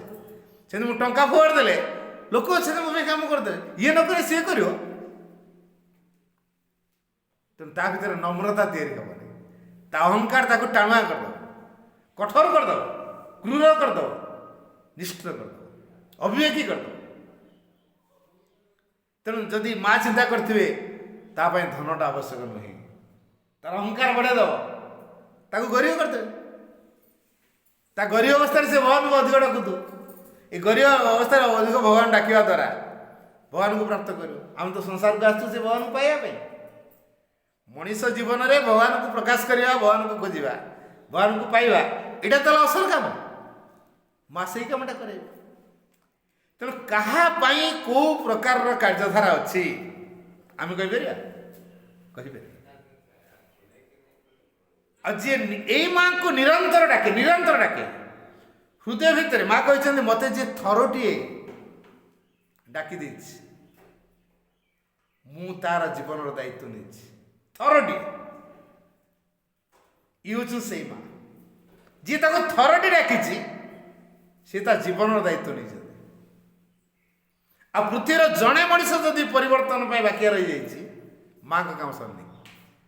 ତେଣୁ ପ୍ରତ୍ୟେକ ପରିବର୍ତ୍ତନ ହେବେ, ରୂପାନ୍ତର ହେବେ, ସମସ୍ତେ ରୂପାନ୍ତର। ଯେପର୍ଯ୍ୟନ୍ତ ଜଣେ ବି ବାକି ରହିଯାଇଥିବ ମାଙ୍କ କାମ ସରିନି। ତେଣୁ ମା କାହାକୁ ହଜାର ହଜାର ବର୍ଷ ଲାଗିଯାଇପାରେ, ଯିଏ ଶୀଘ୍ର ଚାହିଁଲେ ସେ ଶୀଘ୍ର। ତେଣୁ ଏ ମାଙ୍କୁ ଯିଏ ଡାକୁଛି ମା ତାକୁ କୃପା କରିବା ପାଇଁ ଅପେକ୍ଷା କରିଅଛି। ମା ତ କୃପା ସମସ୍ତଙ୍କୁ କରନ୍ତି, କିନ୍ତୁ ମନୁଷ୍ୟ ପାଖରେ ଅସୁବିଧାଟି ଅଛି, ସେ କୃପାକୁ ସେ ଗ୍ରହଣ କରିପାରିବେ। এই কৃপাকে গ্রহণ করা কোণ আবশ্যক, গোটে নমনীয় গুণ দরকার। যেতে যে নমনীয় হব সে সাথে গ্রহণ করব। তেমন এই মা যদি মা প্রার্থনা করা, মা তো মতো নমনীয় করে দিও, মা নমনীয় করে দেবে না, নাই নমনীয় করে দেবে, বিনয়ী করে দিও, সরল করে দিও, অকপট করে দিও, নিরহংকার করে দিও, নিঃস্বার্থ করে দিও, মা করে দেবে। কিন্তু আম দেবাদেবী মান কুহতো দেখে করবে কি, କରିପାରିବେନି। କାରଣ ଏଇ ମାଙ୍କର ଦେବାଦେବୀ ମାନେ ଯେମିତି ପିଲା, ଆମେ ବି ସେମିତି ପିଲା। ଏଇ ମାଙ୍କର ଆଦ୍ୟାଶକ୍ତିଙ୍କର ଦେବାଦେବୀ ମାନେ ଯେମିତି ପିଲା, ଆମେ ବି ସେମିତି ଆଦ୍ୟାଶକ୍ତିଙ୍କର ପିଲା। ତେଣୁ ଆମେ ଭାଇ ଭାଇ ଭିତରେ କିଏ କାହାକୁ ବଦଳେଇବ? ମା ହେଉଛି ମୁଖ୍ୟ। ମା ହେଲେ ସକଳ ଶକ୍ତିର ଅଧିଶ୍ୱରୀ, ସବୁ ଶକ୍ତି ତାଙ୍କ ପାଖରେ ଅଛି। ତାଙ୍କରି ପାଖରୁ ଦେବାଦେବୀମାନଙ୍କୁ କିଛି ଶକ୍ତି ଦେଲେ ତମେ ଯା ଏଇ କାମଟା କରିବ। ତେଣୁ ପ୍ରତ୍ୟେକ ଦେବାଦେବୀଙ୍କୁ ଗୋଟେ ଗୋଟେ ପାୱାର ଦେଇ ଦେଇଛନ୍ତି, ତମେ ଏଇ କାମଟା ସଂସାରରେ କରିବ। ସେଇ ପାୱାରର ବାହାରେ ଆଉ କିଛି କାମ କରିପାରିବେନି। ସେ ଯେଉଁ କାମ ପାଇଁ ଯେଉଁ ଦେବାଦେବୀ ଉଦ୍ଦିଷ୍ଟ ହେଇକି ଆସିଛନ୍ତି ସେ କେବଳ ସେଇ କାମଟି କରିବେ, ଅଲଗା କାମ କରିପାରିବେ ନାହିଁ ନା। କିନ୍ତୁ ଏଇ ମା ସମସ୍ତଙ୍କୁ ବଦଳେଇ ପାରିବେ, ନୂଆ ଜୀବନ ଦେଇପାରିବେ। ତେଣୁ ସେଇ ଯେଉଁ ଅପାଟିର ଜୀବନରେ ଯେଉଁ ନୂତନତା ପ୍ରକାଶ ପାଇଛି, ସେ ଆଜି କୃତଜ୍ଞ ହେଇଛି। ଆଉ ସ୍ୱାଭାବିକ ଦେଖିଦେଲା ମୋତେ ଆପଣଙ୍କ ବାଣୀର କି ନାଁଟା ମାଆଙ୍କ ବାଣୀ ମୁଁ କହୁଥିଲି ପରା, ହେଲେ ସମସ୍ତେ ତ ବାଣୀ କହନ୍ତି ଯେ, ହେଲେ ଆପଣ ଯେଉଁ ରେଟ୍ରେ ଫୋର୍ସରେ କହିଛନ୍ତି ମୁଁ ଯେମିତି ଅନୁଭବ କରୁଥିଲି ସତେ ଯେମିତି ମା ଭାଇଙ୍କ ମାଧ୍ୟମରେ ମୋତେ ଯେମିତି ଶୁଣୁଛନ୍ତି। ଆଉ ସବୁଗୁଡ଼ା ମୋ ପାଇଁ ଉଦ୍ଦିଷ୍ଟ ହେଇକି ରହୁଥିଲା। ମୋ ଜୀବନର ଘଟଣାର ଆପଣ କହୁଥିଲେ ମିଟିଂରେ, ମୁଁ ଏଇଟା କେମିତି କେତେ ବର୍ଷର ଘଟଣା ତମେ କହୁଛ? ଆପଣ ବହୁତ ବର୍ଷ ହେଲାଣି ଆପଣ ମୋତେ ଲକ୍ଷ୍ୟ କରିନାହାନ୍ତି, କିନ୍ତୁ ମୁଁ ଆପଣଙ୍କ ସ୍ପିଚ୍ ଶୁଣିଛି। ଆପଣଙ୍କର ଏଇ କଥା ଗୁଡ଼ାକ ମୋ ପୁରା ହୃଦୟ ଭେଦି ଯାଇଛି। ଆଉ ଭେଦିଲା ପରେ ମୁଁ ପୁରା ଟାଣ ହେଇଯାଇଛି। ମାନେ ହଁ ଏଇଠି ମୁଁ ତ ଓଡ଼ିଶା ସାରା ବୁଲୁଛି, କେତେବେଳେ କେଉଁଠି କହିଥିବି ଆଉ। ନାଇଁ କହିଛନ୍ତି ଭାଇ, ଆପଣ ମୋତେ ଏବେ ଜାଣିପାରୁନାହାନ୍ତି, କିନ୍ତୁ ପରେ ମୁଁ ଆପଣଙ୍କୁ ଭଲ କି ଜାଣିଛି। ସବୁ ବର୍ଷ ଚେଷ୍ଟା କରୁଛି ଆପଣଙ୍କୁ ଦେଖା କରିବି, ଇଏ କରି କଥା ହେବି ଦିପଦ, ହେଲେ ଆପଣ ତ ଦଳ ସହିତ ଆସୁଛନ୍ତି, ପଳାଉଛନ୍ତି ଖାଇ ଦେଇକି, ଦେଖା ହେଇପାରୁନି, କଥା ହେଇପାରୁନି। ଯାହା ସି ବିଚ୍ ପାଖରେ ଦେଖା ହେଲା। ତେଣୁ ମା ଯେତେବେଳେ ଯାହାକୁ କୃପା କରେ, କ'ଣ ଓହ୍ଲେଇ ଆସିବେ ଦେବେ କୃପା? ଆଜି ଲକ୍ଷ୍ମୀ ଭାଇ ନୂଆ ଘର କରିଛି, ମାଆଙ୍କ ପାର୍ଶ୍ୱରେ କରିଛି, ମା ଓହ୍ଲେଇଲେ, କ'ଣ ଲକ୍ଷ୍ମୀଧର ମୋତେ ଏତେ ଜୋରରେ ଡାକିଲ, ମୁଁ ଆସିଛି, କୁହ କ'ଣ ଦରକାର? ମା ଓହ୍ଲେଇ ଆସି କହିବେ କି? ନା ଫଟୋରୁ ବାହାରିକି କହିବେ? ସେମିତି କହିବେନି ନା, ସେମିତି କହିବେନି। କିନ୍ତୁ ଫଟୋରେ ମାଆଙ୍କ ଶକ୍ତି ଅଛି। ଯେତେବେଳେ ଆମେ ମାଆଙ୍କ ପାଖରେ ନିଜକୁ ସମର୍ପଣ କରିଦେଉଛୁ, ମାଧ୍ୟମରେ ଏଇ ଯେଉଁ କଥା ସବୁ ବାହାରୁଛି, ମା ମାଧ୍ୟମ କରିକି ବାହାର କରିଥିବେ। କାହିଁକି ଏଇଟା ଅନୁଭବ କରିବାନି? ସେ ମୁଁ କହୁଛି ନୁହେଁ, ଅଜୟ ଭାଇ ମାଧ୍ୟମରେ ମା ମୋତେ କିଛି କହୁଛନ୍ତି। ଯଦି ଏଇ ଦୃଷ୍ଟିକୋଣ ରହିଲା, ତାହେଲେ ଏଇଟା କାର୍ଯ୍ୟକାରୀ ହେବ। ହଁ ମ ଏଇ ଅଜୟ ଭାଇ ତ ଆସନ୍ତି, ସବୁଥର ଆସନ୍ତି, ଆଉ ଏଇ ଭାଇଙ୍କ କଥା ତ ଆମ ଅଜୟ ଭାଇ ହେଲା, ସଇଲା, ଆଉ କାମ ଦବ? ଆଉ କାମ ଦବନି। କୋଉଠି ବଦଳିଲା ଭାବଟା? ହଁ ଏଇ ଆମ ଅଜୟ ଭାଇ ତ ରେଗୁଲାର ଆସନ୍ତି, ନିୟମିତ ଆସନ୍ତି, ବରାବର ତ ଦେଖା ହଉଛି, ଅତି ପରିଚୟ ଭାଇ ଆମର। ଅଜୟ ଭାଇ ଏ କଥାଟା କହିଲେ ନା, ଅଜୟ ଭାଇ ମାଧ୍ୟମରେ ମା କହିଛନ୍ତି। ଏଇ ଦୃଷ୍ଟିଭଙ୍ଗୀକୁ ନେଇକି ଯେତେବେଳେ କଥା ଗ୍ରହଣ କରିବା, ଜୀବନ ବଦଳି ଆରମ୍ଭ ହେବ। ଆଉ ଆମେ ତ କହିଲୁ ହଁ ମ ଏଇ ଅଜୟ ଭାଇ କହିଲେ, ମୁଁ ଯେଉଁ କଥାଟା କହୁଛି ମାଆଙ୍କ ବାଣୀ ଗୁଡ଼ା କହୁଛି ନା ମୋ ନିଜ କଥା କହୁଛି? ତେଣୁ ମାଆଙ୍କ ବାଣୀ ମୁଁ ନିଜକୁ ଆଗେ ଅଫର କରିଛି, ମା ତମେ ଏଠି କେଉଁ ପ୍ରକାର କଥାର ଆବଶ୍ୟକତା ଅଛି, ତମେ ମୋ ମାଧ୍ୟମ ଦେଇ କୁହା କର। ମୁଁ ଯେତେବେଳେ ଛିଡ଼ା ହେଇକିରି ଏଇ କଥା କହିଦେଉଛି, ତାପରେ ମା ମୋ ମାଧ୍ୟମ ଦେଇ କହୁଥିବେ। ତେଣୁ ମୁଁ ଯେତେବେଳେ କହୁଛି ନା ମା କହୁଛନ୍ତି, ମୋର ଏଠି କ୍ରେଡିଟ୍ ବାହାଦୁରୀ କିଛି ନାହିଁ। ତେଣୁ ଯେଉଁମାନେ ଶୁଣୁଛନ୍ତି ସେମାନେ କ'ଣ ଗ୍ରହଣ କରିବେ? ନା ମାଆଙ୍କ ଅଜୟ ଭାଇ ମାଧ୍ୟମରେ କିଛି କହୁଛନ୍ତି। ତେଣୁ କୃପାଟା ସବୁବେଳେ ମାଧ୍ୟମରେ ଆସେ। ବୁଦ୍ଧିମାନ କିଏ? ବୁଦ୍ଧିମାନ ଯେ ସେ ସାଙ୍ଗେ ସାଙ୍ଗେ ଆକ୍ସେପ୍ଟ କରିବ, ସେ ହେଉଛି ବୁଦ୍ଧିମାନ। ଭାଇ କଥାଟା କହିଲେ, ଏଇଟା ଭାଇ କହିନାହାନ୍ତି, ଏଇଟା ମାଆଙ୍କ କଥାଟା, ତାକୁ ପାଳନ କରିବା, ଏଇଟା ହେଉଛି ବୁଦ୍ଧିମାନ। ଜୀବନ ହଠାତ୍ ବଦଳି ଆରମ୍ଭ ହେବ। ଆମର ଅସୁବିଧା ରହିଛି, ଆମ ଭିତରେ କେଉଁଠି ନା କେଉଁଠି ଗୋଟେ କଠୋରତା ରହିଛି, କେଉଁଠି ନା କେଉଁଠି ଗୋଟେ ବୁଦ୍ଧି କାମ କରିଦେଉଛି, ସନ୍ଦେହ ବାହାରୁଛି। ତେଣୁ ମାଆଙ୍କ ପ୍ରଭାବଟାକୁ ଆମେ ଗ୍ରହଣ କରିପାରୁନୁ, ତେଣୁ କୃପାରୁ ଦୂରେଇ ଯାଉଛୁ। ତେଣୁ ଜୀବନ ବଦଳିଆ ହେଇପାରୁନି। ତେଣୁ ଯେଉଁ ଜୀବନରେ ଅଛୁ ସେଇଠି ଘାଣ୍ଟି ହେଉଛୁ, ସେଇଠି ଖାଲି ଘୁରେଇ ଘାଣ୍ଟି ହେଉଛୁ, ତାକୁ ଉଠି ପାରୁନୁ। ଗୋଟେ କୂଅ ଭିତରେ ପଶି ଯାଇଛୁ, କାଦୁଅ ପଙ୍କ, କାଦୁଅକୁ ଘାଣ୍ଟୁଛୁ। ଆଚ୍ଛା କାଦୁଅକୁ ଘାଣ୍ଟିଲେ କାଦୁଅରୁ ମୁକୁଳିବା କେମିତି? ସେ ତ ବେଶୀ ଘାଣ୍ଟିକି କ୍ଷୀରି କରିବା। କାଦୁଅ ପଙ୍କ ଭିତରେ ପଡ଼ି ଯାଇଛୁ ତ ଘାଣ୍ଟି ହେଉଛୁ, ମୋତେ ଉଠା ଉଠା, କ'ଣ କରିବା ଏଠି? ଡକା ହବ, ଡକା ଯେତେବେଳେ ହବ ଦୌଡ଼ି ପକା ହବ ନା ନାହିଁ? ସିଡ଼ି ପକା ହବ କି ନାହିଁ? ଆଉ ଦୌଡ଼ିକି ଯଦି ମୁଁ ସାପ ହେବି ଧରିବ? ଦୌଡ଼ିଟେ ପକାଇ ସାପ ହେବି ଧରିବ? କିଲୋ ମାଲୋ ହଳି ଗାଈ ଭିତରେ ପଡ଼ିଥିବା, ହବ? ହବନି। ସିଡ଼ି ପକା ହେଲା, ସିଡ଼ିଟା କାଳେ ଖସିଯିବ କି? ପୁଣି ପଡ଼ିଯିବି? ନା ନା ମୋର ଉଠିବି, ସିଡ଼ିକି ଧରିବିନି। ଆଜି ସିଡ଼ିକି ଧରିବନି, ଦୌଡ଼ି ପକାଲା, ଦୌଡ଼ିକୁ ସାପ ଭାବିକି ଧରିବନି, ଉଠିବ କେମିତି ତା ଭିତରୁ? ଉଠିବ କି ତା ଭିତରୁ? ଇଏ ହେଉଛି ମଣିଷର ବୁଦ୍ଧି। ମଣିଷ ଠିକ୍ ଏଇ କଥା ହିଁ କରୁଛି। ତେଣୁ ଗୋଟାଏ ପରିସର ଭିତରେ, ସେ କୂଅ ଭିତରେ ପଡ଼ି ସେ କ'ଣ ହେଉଥିବ? ଘାଣ୍ଟି ହେଉଥିବ। ଦେଖି ଖାଲି ନିଜ ଉଦ୍ଧାର ପାଇବା ପାଇଁ ହାତ ଗୋଡ଼ ହଲୁ, ହାତ ଗୋଡ଼ ହଲେଇଲେ କ'ଣ ହେବ? ଟାଣୁଆ ପଙ୍କଟା ଘାଣ୍ଟିକି କ୍ଷୀରି କରାହେବ। କିନ୍ତୁ ପଙ୍କରେ ଥିବ ନା ଅନ୍ୟ କୁଆଡ଼େ ବାହାରିବ? ସେଇ ପଙ୍କ ଭିତରେ ଥିବ। ଜୀବନ ବଦଳିବ? ବଦଳିବ। ତେଣୁ ବୁଦ୍ଧିମାନ ମାନେ ଠିକ୍ ଏଇ କଥାଟି କରନ୍ତି, ସେମାନେ ସିଧାସଳଖ ମାଆଙ୍କ ପ୍ରଭାବକୁ ମାନି ନିଅନ୍ତି। ପାଠଚକ୍ର ମାଧ୍ୟମରେ ମା ଅନେକ କଥା ବତେଇଛନ୍ତି, ତାଙ୍କ ବାଣୀ ଭିତରେ ଲେଖା ହେଇଛି। ଆଉ ଆମେ ତ ତାଙ୍କୁ ମାନୁନୁ, ପାଠଚକ୍ର କଥା ମାନୁନୁ, ଖାଲି ପାଠଚକ୍ର କରୁଛୁ। କ'ଣ କରିବା କଥା? ନିୟମ ପାଠଚକ୍ରରେ ଏଇଟା କରିବା କଥା, ଏଇ ବହି ପଢ଼ିବା କଥା, ଏଇଆ କରିବା କଥା, ସପ୍ତାହରେ ଦିନେ ଘଣ୍ଟାଟେ ବସିବା କଥା କରୁଛୁ। ଏଇ ଯେଉଁ ସପ୍ତାହରେ ଘଣ୍ଟାଟେ ବସିବା କଥା ଆମେ ସେଇଟା ବସୁଛୁ, ଏଇଆ କରିବା କଥା ଆମେ କରୁଛୁ। କାହିଁକି ବଦଳିବା? ବଦଳି ହେବ? ଜୀବନ ନୂତନତା ଆସିବ? ଆସିବ। ଦ୍ୱିତୀୟ କଥା ହେଲା, ପରିସର ଭିତରେ ଆମେ ଯେଉଁମାନଙ୍କ ସହିତ ବଞ୍ଚୁଛେ, ଯେଉଁ ପରିସ୍ଥିତି ଗୁଡ଼ିକ ସମ୍ମୁଖୀନ ହେଉଛେ, କେବେ ଭାବିପାରୁଛୁ କି ଏଗୁଡ଼ିକ ମୋ ପାଇଁ ଭଗବାନ ତିଆରି କରିଛନ୍ତି। ମୋର ଗୋଟେ କୋଉଠି ନା କୋଉଠି ଅଗ୍ରଗତି କରିବାର ଗୋଟେ ସମ୍ଭାବନା ଦେଖାଦେଇଛି। ମା ସେଇଥିପାଇଁ ଏଇଟା ତିଆରି କରିଛନ୍ତି। ତେଣୁ ଜୀବନରେ ଯାହା କିଛି ଆସୁଛି ତାକୁ ଯଦି ଆମ ଅଗ୍ରଗତିର ସହାୟକ ରୂପେ ଗ୍ରହଣ କରିପାରିବା ତାହେଲେ ସେ ଆମ ଅଗ୍ରଗତିରେ ସାହାଯ୍ୟ କରିବ, ତାହେଲେ ଜୀବନ ବଦଳିବ। ଆମେ ତ ଭଗବାନ କହୁଛୁ ମୋର ଏଇଟା ଦରକାର, ତମେ କ'ଣ ସେଟା ଦେଲନି କି କଲନି? ତମେ ତାହେଲେ କି ଭଗବାନ ହେଇଛ? ମୁଁ ତାରିଣୀଙ୍କ ପାଖକୁ ନଡ଼ିଆ ପଠେଇଥିଲେ ମୋର ଆଗେ ସାଙ୍ଗସନ୍ କରିଥାନ୍ତେ। ମୁଁ ତମ ପାଠ ଚକ୍ରକୁ ଆଦର ନେଲି, ତାରିଣୀକି ଦେଲିନି, ନଡ଼ିଆ ଦେଲିନି। କିମ୍ବା ସେ ଶିବଙ୍କ ପାଖରେ ଯଦି ମୁଁ ନେଇକି ଦୁଦୁରା ଫୁଲ ଗଞ୍ଜେଇ ଭୋଗ ଯଦି ଲଗେଇଥାନ୍ତି ସେ ଆଗ ଖୁସି ହେଇଥାନ୍ତେ। ମୁଁ ସେଇଟା କରିନି, ତମକୁ ପାଠଚର କରିଛି, ତାପରେ ଦେଖିଲା ତମ ମୋ କଥା ଶୁଣୁନ, ତମେ କେମିତି କାମା? ଯଦି ଏଇ ପ୍ରକାର କରୁଥିବା ତାହେଲେ ଆମେ ଭଗବାନଙ୍କ ଉପରେ ଦାବି କରୁଛୁ ନା ନାହିଁ, ସର୍ତ୍ତ ରଖୁଛୁ ନା ନାହିଁ, କିଛି ଚାହୁଁଛୁ ନା ନାହିଁ? ଏଇଟା ଭଲ ପାଇବା ନାହିଁ। ଯିଏ ଭଗବାନଙ୍କୁ ଏଇ ମାଆଙ୍କୁ ଯିଏ ଭଲ ପାଇବ ସେ ସର୍ତ୍ତ ରଖିବନି, ସେ ସର୍ତ୍ତ ରଖିବନି। ତା ପାଇଁ ଯାହା ଯାହା ଆବଶ୍ୟକ ମା ଆପେ କରିଦେବେ। କେବଳ ଭଲ ପାଇବା ଅର୍ଥ ଏ ନିଜକୁ ଦେଇଦେବା ମାଙ୍କ ପାଖରେ, ତାଙ୍କଠୁ କିଛି ଆଶା କରିବାନି। ଦେଖିବେ ଯେ ମାଙ୍କଠୁ କିଛି ଆଶା କରୁନି ମା ତାକୁ ସବୁ କଥା ଦେଇଥିବେ। ଯିଏ ମାଗିଲା କେବଳ ସେ ମାଗିବା ଜିନିଷଟା ମିଳିଥିବ। ଯଦି ବିକଳେଇ ମାଗିଲା ଖାଲି ମାଗିଲେ ଦେବେନି। ଯଦି ବିକଳେଇ ଗୋଟେ କଥା ମାଗି ଦେଇଛି ତାହେଲେ ସେ ମାଗିବା ଜିନିଷଟା ମିଳିଯିବ। ଆଉ କୃପା କୋଉଟା କୁହାଯାଏ? ଅପ୍ରତ୍ୟାଶିତ ଭାବେ ଯାହା ମିଳେ ତା ନାଁ ହେଉଛି କୃପା। କୃପାର ସଂଜ୍ଞା କ'ଣ? ଅପ୍ରତ୍ୟାଶିତ ଭାବେ ଯାହା ମିଳେ ତା ନାଁ ହେଲା କୃପା। ଅପ୍ରତ୍ୟାଶିତ ଭାବେ ଅର୍ଥ ଯାହା ଆଶା କରାଯାଇ ନାହିଁ ଅଥଚ ମିଳିଛି, ଏଇଟା ହେଉଛି କୃପା।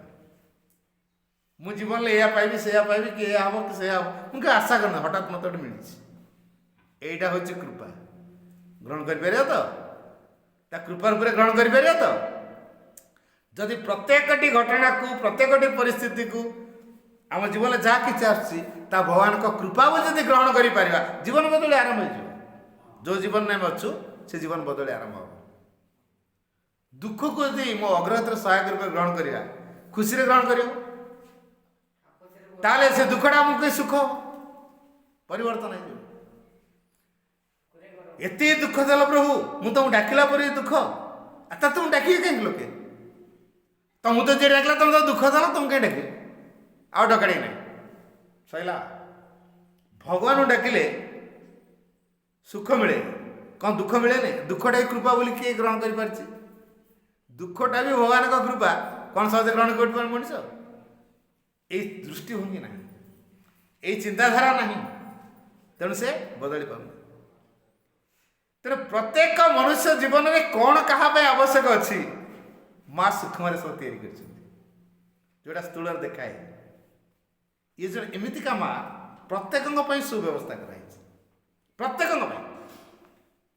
ଯିଏ ତାକୁ ମାନି ନେଲା ତାର ପ୍ରୋଗ୍ରେସ୍, ତା ପାଇଁ ସବୁ ବାଟ ସୁଗମ ହେଇଗଲା। ଯେ ନ ମାନିଲା ଘାଣ୍ଟି ହେଇ ହେଇ ହେଇ କାଚି ହେଇ ହେଇ ଘାଣ୍ଟି ହେଉଥିବ ତ ଗଲା, ଏଇଟା ହେଲାନି ସେଇଟା ହେଲାନି ସେଇଟା, ଆଜି ଡିପ୍ରେସନ୍ କାଲି ଡିପ୍ରେସନ୍, ଆଜି ହତାଶା ନିରାଶା ବିଷାଦ ମନଉଣା, ଏଇଟା ହେଉନି ସେଟା ହେଉନି। ମଣିଷ ତା ନିଜ ବୁଦ୍ଧିରେ ଯେତେ ଯାହା କରିବାକୁ ଚେଷ୍ଟା କଲେ ବି କରିପାରିବ। ଯଦି ମାଙ୍କର କୃପା ରହିଛି, ମାଙ୍କ ସହାୟତା ରହିଛି, ତାହେଲେ ଏଇ ମା ତାକୁ କେମିତି ଢଙ୍ଗରେ ସମାଧାନ କରିବେ ସେଟା ସେ କହିବେ, କିନ୍ତୁ ସେ ମାଙ୍କୁ ମାନିବା ଦରକାର। ଏଇ ଯେଉଁ ମାଙ୍କୁ ମାନିବା, ମା ମୋ ଜୀବନର ଏକମାତ୍ର ମାର୍ଗଦର୍ଶକ, ମା ବ୍ୟତୀତ ଜୀବନରେ ମୋର କେହି ମୁଖ୍ୟ ନୁହନ୍ତି। ତେଣୁ ମା ଯାହା ଦେଉଥିବେ ମୁଁ ତାକୁ ସାଦରେ ଗ୍ରହଣ କରୁଥିବି, ତାହେଲେ ସେ ଅଧିକ ପାଇବା ଯୋଗ୍ୟ ହେବ। ଟିକିଏ ଦିଅନ୍ତୁ, ଖୁସିରେ ଯଦି ନେଲେ ଆଉ ଟିକେ ଅଧିକ ମିଳିବ, ପୁଣି ତାକୁ ଯଦି ଖୁସିରେ ନେଲେ ଆଉ ଟିକେ ଅଧିକ ମିଳିବ, ପୁଣି ଆଉ ଟିକେ ଯଦି ଖୁସିରେ ନେଲେ ଆହୁରି ଅଧିକ ମିଳିବ। ଯେତେ ଖୁସିରେ ଗ୍ରହଣ କରିବା ସେତେ ଆମେ ଖୁସିରେ ରହିପାରିବା। ଯଦି ଖୁସିରେ ଆମେ ଗ୍ରହଣ କରିପାରୁନୁ ତାହେଲେ ଦୁଃଖ ଭୋଗ କରିବା ପାଇଁ ପ୍ରସ୍ତୁତ ହେଇଯିବା। ତ ସୁଖୀ ହେବା କି ଦୁଃଖୀ ହେବା କାହା ହାତରେ ନିର୍ଭର କରୁଛି? ନିଜ ପାଖରେ। ତେଣୁ ଇଏ ଜଣେ ଏମିତିକା ମା, ତା ଛୁଆ ଗାଧେଇଛି କି ନାହିଁ, ଅଗାଧୁଆ ଅଛି କି ନାହିଁ, ଫୁଲ ଦେଇଛି କି ନାହିଁ, ଧୂପ ଦେଇଛି କି ନାହିଁ, ନଡ଼ିଆ କଦଳୀ ଚନ୍ଦନ ସିନ୍ଦୁର ଦେଇଛି କି ନାହିଁ, ସେଇଟା ଦେଖନ୍ତି କାହିଁକିନା ସେ ପୂଜା ପାଇବା ମା ନୁହେଁ। ମୁଁ ପ୍ରଥମରୁ କହିଥିଲି ସେ କାମ କରିବା ମା। ତେଣୁ ଯେଉଁ ମା କାମ କରିବା ପାଇଁ ସଂସାରକୁ ଆସିଛନ୍ତି ତାଙ୍କ ପାଇଁ କେଉଁ କଥା ଦରକାର? ନଡ଼ିଆ କଦଳୀ ମୋଟେ ଦରକାର ନାହିଁ। ତେଣୁ ଆମେ ନିଷ୍ଠାର ସହିତ ବିକଳ ଭାବର ସହିତ ଏ ମାଆଙ୍କୁ ଡାକିବା ଦରକାର। ଆମେ ଯେତେବେଳେ ବିକଳ ଭାବରେ ମାଆଙ୍କୁ ଡାକିବା ଏ ମା ଆମେ କରିବାକୁ ବାଧ୍ୟ ହେବେ। ଆମେ ତା ଛୁଆ ଅନୁଭବ କରିପାରୁଛେ? ଏଇ ମାଆର ଆମେ ଛୁଆ ଅନୁଭବ କରିପାରୁଛେ? ମା ପାଖରେ ମୋଟେ ଛୁଆ। ଯଦି ଏ ମା ପାଖରେ ଆମେ ଛୁଆ ତେଣୁ ଛୁଆର କ'ଣ ଦରକାର? କିଏ ବ୍ୟବସ୍ଥା କରିବ? ମା ବ୍ୟବସ୍ଥା କରିବ। ଏଇ ମା ଖାଲି ଆମମାନଙ୍କର ନୁହଁ, ସାରା ଜଗତର, ଏଇ ପୃଥିବୀ ଭଳିଆ ଆହୁରି କେତେ କେତେ ପୃଥିବୀ ଅଛି, କୋଟି କୋଟି ପୃଥିବୀ ଅଛି, ଗ୍ରହ ନକ୍ଷତ୍ର ମାନଙ୍କୁ ମଧ୍ୟ ଏଇ ମା ପରିଚାଳିତ କରୁଛନ୍ତି। ଆମେ କହୁଛୁ ମୋର ଗ୍ରହ ଖରାପ ଅଛି ନାହିଁ, ତେଣୁ ମୋର ବା କିଛି କଥା ହଉନି। ମୁଁ ଯେଉଁ ଡାଳରେ ହାତ ଦେଉଛି ସେ ଡାଳ ଭାଙ୍ଗି ଯାଉଛି, ମୋ ଗ୍ରହ ଖରାପ ଅଛି। ଗ୍ରହ ଖରାପ ନାହିଁ। ଗ୍ରହ ମାନଙ୍କୁ କିଏ ପରିଚାଳନା କରନ୍ତି? ନକ୍ଷତ୍ର ମାନଙ୍କୁ କିଏ ପରିଚାଳନା କରନ୍ତି? ଏଇ ମା। ତେଣୁ ମାଆକୁ ଧରିଲା ପରେ ଗ୍ରହ ବଡ଼ ହେଇଗଲେ ମାଠୁ ଆମେ କହୁଛୁ ଗ୍ରହ ଖରାପ। ମାଠୁ ବଡ଼ କେହି ନାହାନ୍ତି। ଆଉ ମାଙ୍କ ଶକ୍ତି ପାଖରେ କୌଣସି ଶକ୍ତି ଛିଡ଼ା ହେଇପାରିବ। ସିଏ ଏତେ ତେଜବାନ, ଏତେ ପ୍ରଭାବଶାଳୀ, ଏତେ କ୍ରିୟାଶୀଳ। ମାଙ୍କ ଶକ୍ତି ସବୁକିଛିକୁ ପରାଭୂତ କରିବ, ସବୁକିଛି ଉପରେ ସେ ବିଜୟ ଆଣିବ। ତେଣୁ ଯେଉଁ ମାଙ୍କ ଶକ୍ତି ସବୁ କିଛିକୁ ସେ ଜାଣିଦେବ, ସେଇ ମାଙ୍କୁ ଆମେ ପାଇଛୁ, ସେଇ ମାଙ୍କୁ ଆମେ ପାଇଛୁ। ତାପରେ କ'ଣ କହୁଛୁ? ମାଆକୁ ପାଇଲା ପରେ ପୁଣି ତାରିଣୀ ମନ୍ଦିର, ପୁଣି ଶିବ ମନ୍ଦିର, ସେ ଗୁଣିଆ, ସେଇ ରାଉଳିଆ, ୟା ପାଖକୁ ଯାଉଛୁ କ'ଣ ପାଇଁ? ବିଶ୍ୱାସ ଟିକେ ଅଭାବ ଅଛି ହେଲା।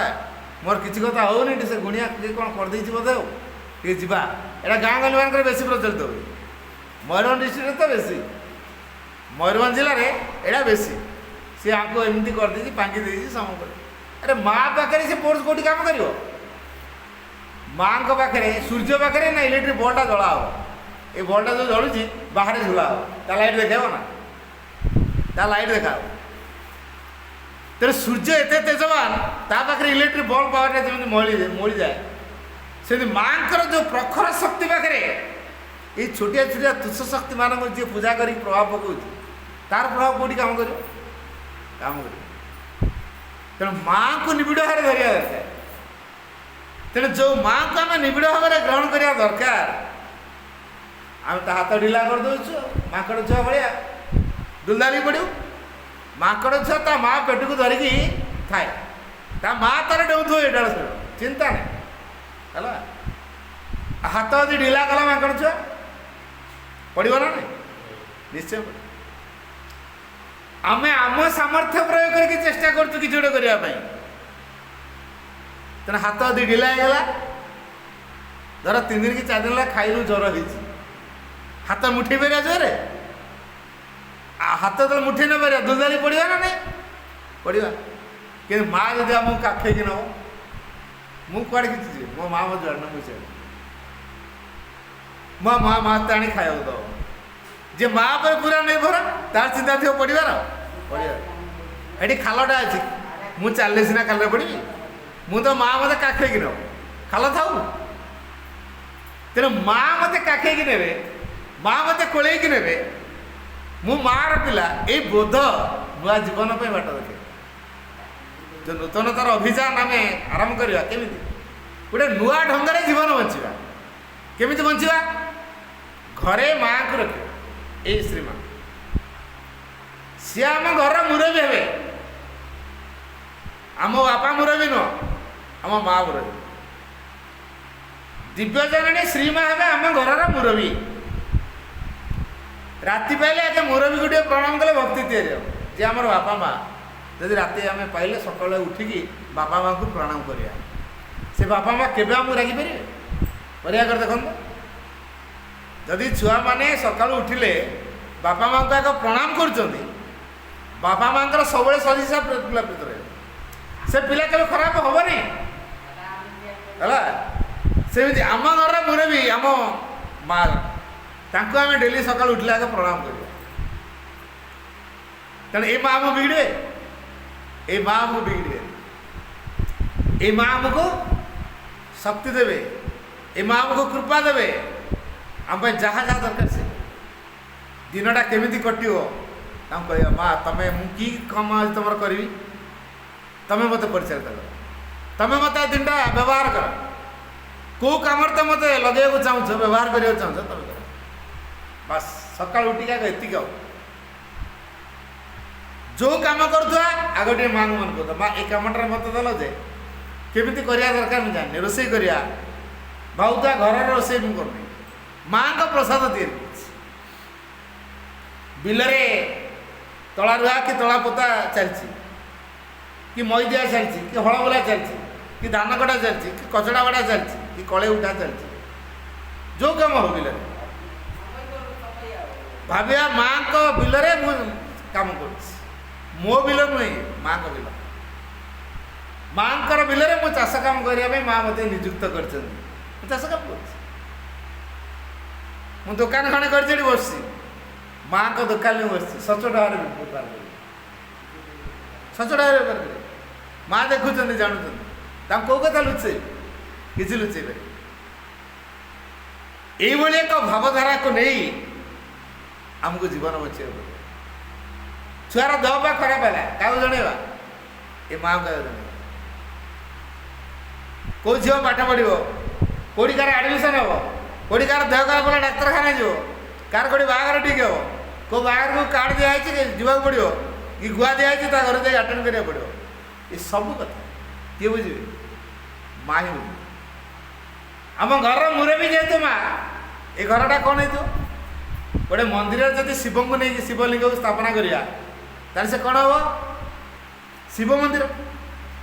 ଯଦି ସେ ମନ୍ଦିରରେ ଗଣେଶଙ୍କ ମୂର୍ତ୍ତି ସ୍ଥାପନା କଲେ ତାହେଲେ ସେ ମନ୍ଦିର ହେଇଯିବ ଗଣେଶ ମନ୍ଦିର। ସେଇଭଳି ଦୁର୍ଗା ମାଆଙ୍କୁ ନେଇ ଯଦି ମନ୍ଦିର ସ୍ଥାପନା କରିବା ସେ ମନ୍ଦିର ହେଇଯିବ ଦୁର୍ଗା ମନ୍ଦିର। ଆଉ ଆମ ଘରେ ଆମେ ମାଆଙ୍କୁ ସ୍ଥାପନା କରିବା ଦିବ୍ୟଜନନୀ, ଆମ ଘର କ'ଣ ହେବ? ଦିବ୍ୟ ନୀଳ ହେଇଯିବ, ଦିବ୍ୟ ଭବନ ହେଇଯିବ। ତେଣୁ ଆମ ଘରକୁ ଦିବ୍ୟ ଜନନୀଙ୍କର ନିଳୟ କରିବା, ଦିବ୍ୟ ନିଳୟ ବା ତାଙ୍କ ବାସସ୍ଥାନ ବା ବସାଗୃହ, ଯଦି ଏଇ କଥା ଆମେ କହୁଛୁ ଏଇଟା ହେଲା ଦିବ୍ୟ ଧାମ, ଆମ ଘର ଦିବ୍ୟ ଧାମରେ ପରିଣତ। ତାହେଲେ ଆମେ ସେଠି କ'ଣ? ତାଙ୍କ ଘରର ସେବକ, ମାଆଙ୍କର ସେବକ, ଆମେ ମାଲିକ ନୁହେଁ। ଆମେ କେବେ ମାଲିକ ବୋଲି ଅନୁଭବ କରିବା, ସେବକ। ଇଏ ହେଲା ନୂଆ ଜୀବନର ସୂତ୍ର। ଯଦି ଏଇ ଭାବଧାରାରେ ଆମେ କାମ କରୁଥିବା ମାଆଙ୍କ କୃପା ନିଶ୍ଚିନ୍ତ ଭାବରେ କାମ କରିବ, ନିଶ୍ଚିନ୍ତ। ଯାହା ଯାହା ଦରକାର ସବୁ ସଜାଡ଼ି ଦେବେ ସେ। ଆମ ଘରର ଅସଜଡ଼ା ସଜାଡ଼ି ହେଇଯିବ। ଘରେ କଳିକଜିଆ ହେବନି। କଳିକଜିଆ ଯେଉଁ ଅହଙ୍କାର ସ୍ୱାର୍ଥକୁ ନେଇ ହୁଏ, ମୁଁ ଆଉ ମୋର ଭାବକୁ ନେଇକି ଅହଙ୍କାର ହୁଏ, ସ୍ୱାର୍ଥପରତା ତିଆରି ହୁଏ। ସେ ମୁଁ ଭାବ ରହିବନି, ମୋର ଭାବ ରହିବନି, କଳିକଜିଆ ହେବନି। ତେଣୁ ମୁଁ ଆଉ ମୋର ଭାବକୁ କିଏ ଦୂର କରିବେ? ଏଇ ମା ଦୂର କରିବେ। କାରଣ ତାଙ୍କ ପରିବାର ସିଏ ଚଲାଉଛନ୍ତି, ମୁଁ କ'ଣଟା କରୁଛି? ମୋତେ ବା ଶକ୍ତି ସିଏ ଦେଇଛନ୍ତି, ମୋ ଆଖିକି ଦୃଷ୍ଟି ଶକ୍ତି ସିଏ ଦେଇଛନ୍ତି, ମୁଁ ଦେଖୁଛି। ମୋ କାନକୁ ଶୁଣିବା ଶକ୍ତି ସିଏ ଦେଇଛନ୍ତି, ମୁଁ ଶୁଣୁଛି। ମୋ ହାତ ଗୋଡ଼କୁ ବଳ ଦେଇଛନ୍ତି, ତେଣୁ ମୁଁ କାମ କରିପାରୁଛି, ଚଲାବୁଲା କରିପାରୁଛି। ମା ନ କରିଥିଲେ ମୁଁ କ'ଣଟା କରିଥାନ୍ତି? ମା ଶକ୍ତି ଦେଇଛନ୍ତି ବୋଲି ତାଙ୍କରି ଶକ୍ତି ମୋତେ ପରିଚାଳିତ କରୁଛି। ମୋର କ'ଣ ବାହାଦୁରୀ? ମୋର କିଛି ବାହାଦୁରୀ ନାହିଁ। ତେଣୁ ଅହଙ୍କାର କାମ କରିବ? ମୁଁ ମାଆଙ୍କ ପରିବାରରେ କାମ କରୁଛି, ମୋର କ'ଣ ହେଲା? ମୋର ବୋଲି ତ କିଛି ନାହିଁ। ମୁଁ ନିଜେ ମାଆଙ୍କର, ମୋର କେଉଁଠି ଅଲଗା ଅଛି? ମୁଁ ବା ନିଜେ ମାଆଙ୍କର। ମୁଁ ସିନା ଅଲଗା ହେଇଥିଲେ ମୋର କ'ଣ ଥାନ୍ତା? ମୁଁ ତ ଅଲଗା ହେଇକି ନାହିଁ, ମୁଁ ନିଜେ ମାଆଙ୍କର ହେଇଯାଇଛି। ତେଣୁ ମୁଁ ଯେହେତୁ ନିଜେ ମାଆଙ୍କର ହେଇଯାଇଛି, ତେଣୁ ମୁଁ ଆଉ କାହିଁ ଦୁଃଖ ପ୍ରକାଶ କରିବି? ତେଣୁ ମାଆଙ୍କର ମୁଁ, ମା ମୋର। ମୋର ବୋଲି କହିଲେ ଯାହା ବୁଝାଏ ସେଇଟା ହେଲା କେବଳ ମା। ମା କେବଳ ମୋର, ଆଉ ସବୁ ନୁହଁ ଅନ୍ୟ ମାଆଙ୍କର। ମା କେବଳ ମୋର ହେଲା, ମୁଁ ମାଆଙ୍କର, ମା ମୋର। ଏଇ ଅନୁଭବ ଆମକୁ ନୂଆ ଜୀବନ ବଞ୍ଚିବା ପାଇଁ ସାହାଯ୍ୟ କରେ। ମା ବିନା ମୁଁ କିଛି କରିପାରିବିନି, ମା ବିନା ମୁଁ କିଛି ଜାଣିନି। माँ बिना मैं किसी नुह ये अनुभव नुआ जीवन में राह दब तेणु ए दृष्टि ये माँ को सब चिंतार आने नाम को सब जप करवा साहाय्य उपर सब भरोसा करवा निर्भर रखा जहाँ दरकार आग माँ को मांग मोर यहाँ दरकार से जब अनुभव कर सब कथा माँ को माग छुआ माँ को मागिपर ना किए माग जदि आम मार छुआ छुआ माँ को मागे माँ पाखे छुआ अड़ी करे चॉकलेट पे कांदे बादाम पे कांदे पैसा दियो बोली कांदे मेलार खेलना ना बोली कांदे अड़ी करे तो आम माँ पाखे अड़ी कर माँ चिंता कर दरकार देवे तो दरकार नुह देवे कि अड़ी तो कर ना मागी तो पार ना तेणु ये माँ को बारंबार मागिले माँ को अड़ी कले माँ देवे तेणु माँ को धारा केमी तैयारी पारिबा से केवल माँ को चिंता करवा माँ को पाई काम करवा माँ को पाई जीवन बंचा ये तीनोटी कथा को पालन करिपरिबा ताले आम जीवन बदल पार मुझे तो अनेक समय कहली विनय टे विनय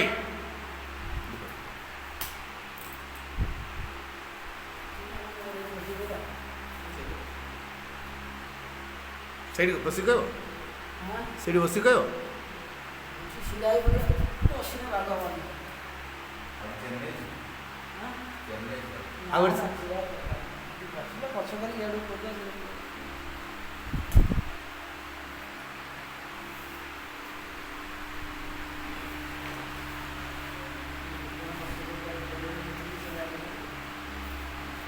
ठिया हो ना ठिया होता आ जाए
आम यदि कह से पानी आम आने ପାଣି ବ୍ୟବହାର କରିପାରିବା ନାହିଁ।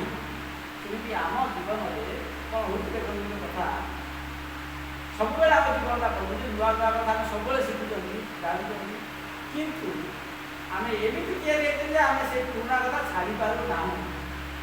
ଏଇଟା ହେଉଛି ଆମମାନଙ୍କର ଗୋଟେ ଅଜ୍ଞାନତା ବା ଗୋଟେ ଯାହା କୁହାଯାଇପାରେ। ତେଣୁ ଆମେ ସଂକଳ୍ପ କରିବା, ଆମେ ଶ୍ରୀହରିଙ୍କ ମା ସେଇ କଥାକୁ ଆମ ବେଳେ କହୁଛନ୍ତି ଯେ ଆମେ ସବୁବେଳେ ପାଇଁ ବଦଳିବା ପାଇଁ ଚେଷ୍ଟା କରିବା, ନୂଆ କଥାକୁ ଗ୍ରହଣ କରିବା। ପୁରୁଣା ଛାଡ଼ିବା କଥା ଆସିନି, ପୁରୁଣା ଛାଡ଼ିବା ଦରକାର ପଡ଼ୁନାହିଁ, କିନ୍ତୁ ନୂଆକୁ ଗ୍ରହଣ କରିବା ଅଛି। ଆମେ କ'ଣ କରୁଛୁ କହିଲ, ଯେତେ ନୂଆ ଆସିଲେ ବି ଆମେ ପୁରୁଣା ପରମ୍ପରା ପୁରୁଣା କଥାକୁ ଛାଡ଼ିପାରୁ ନାହିଁ। ତେଣୁ ଆମ ଜୀବନରେ ଆମେ ଦୁଃଖ କଷ୍ଟ ବା ଅସୁବିଧାର ସମ୍ମୁଖୀନ ତ ସେଥିପାଇଁ ଯାଇକି କିଏ ଯାଇ ଦେଖ ତମେ ସମସ୍ତେ ଘରେ ଆମେ ସମସ୍ତେ ଅଛ, କେତେ ନୂଆ ନୂଆ ଡ୍ରେସ୍ ପୋଷାକ ପତ୍ର କର ନା କରନା, କିନ୍ତୁ ତମେ ଜନ୍ମରୁ ଯୋଉଟା ବ୍ୟବହାର କରି ତାକୁ କିଏ ସାଇତିକି ରଖିକି ସେ ଘରେ ଜାଗା ଦେବ? ପୁରୁଣା ଜିନିଷ କ'ଣ କରିବାକୁ ପଡ଼ିବ? ବାହାର କରିବାକୁ ପଡ଼ିବ ନା ସାଇତିକି ରଖିବାକୁ ପଡ଼ିବ? ନୂଆ କରିବ, ପୁରୁଣାକୁ ସାଇତିକି ରଖିବ। କିନ୍ତୁ ଆମେ କ'ଣ କରୁଛୁ ନା ନୂଆକୁ ଏପଟେ ଗ୍ରହଣ କଲାବେଳେ ପୁରୁଣାକୁ ଛାଡ଼ିପାରୁ। ତେଣୁ ଯେଉଁ ଧାରାରେ ଆମେ ସମସ୍ତେ ଆଗରୁ ପୂଜା ପର୍ବ କରୁଛୁ, ବର୍ତ୍ତମାନ ପାଇଁ କ'ଣ ପୂଜା ପର୍ବ କରିବା ମନା କରାଯାଇଛି? ବୁଝିବା ଦରକାର ଯେ ଆମେ କାହିଁକି ପୂଜା କରୁଛୁ, କାହିଁକି ଆମେ ପୂଜା କରୁଛୁ। ଆପଣମାନେ ନିଜେ କୁହନ୍ତୁ, ଯେତିକି ପୂଜା କରୁଛନ୍ତି ସେ ଠାକୁର କିଛି ଖାଉଛନ୍ତି? କିଛି ଖାଉଛନ୍ତି? ଠାକୁର କିଛି ଖାଉଛନ୍ତି, କିଏ ଖାଉଛି? ଆମେ ଭୋଗ କରୁଛନ୍ତି, ଆମେ ବି ନିଜେ ଖାଉଛୁ।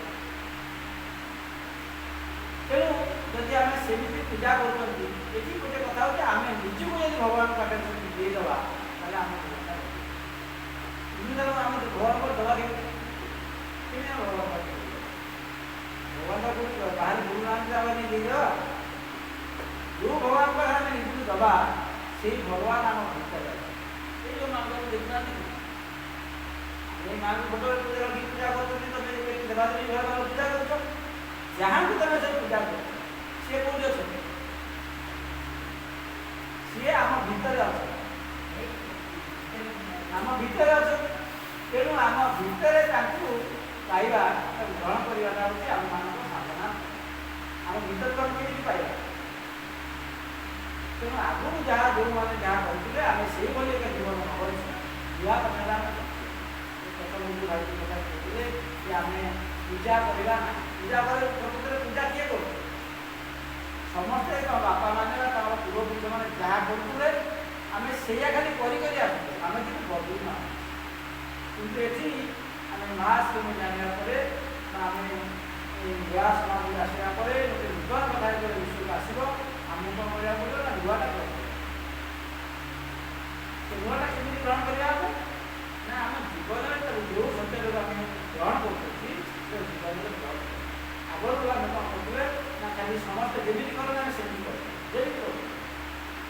ଆଗରୁ ଓଷା କରାହେଉଥିଲା, ଆମେ ଓଷା କରିବା କଥା କଲେ କିଛି ଅସୁବିଧା ହେଉଛି, କିନ୍ତୁ ଆମେ କ'ଣ କରୁଛନ୍ତି ନା ତାର ଅର୍ଥ କିଛି ବୁଝୁନାହିଁ।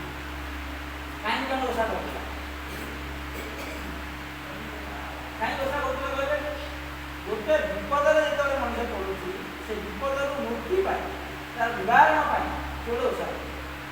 ଆପଣ ଦେଖନ୍ତୁ ଯେତେ ଓଷା ବହି ଲେଖାଯାଇଛି ସେ ଓଷାରେ ଗୋଟେ ସମସ୍ୟାର ସମାଧାନ ପାଇଁ ଗୋଟେ ଏଇ ପୂଜା କରାଯାଇଛି।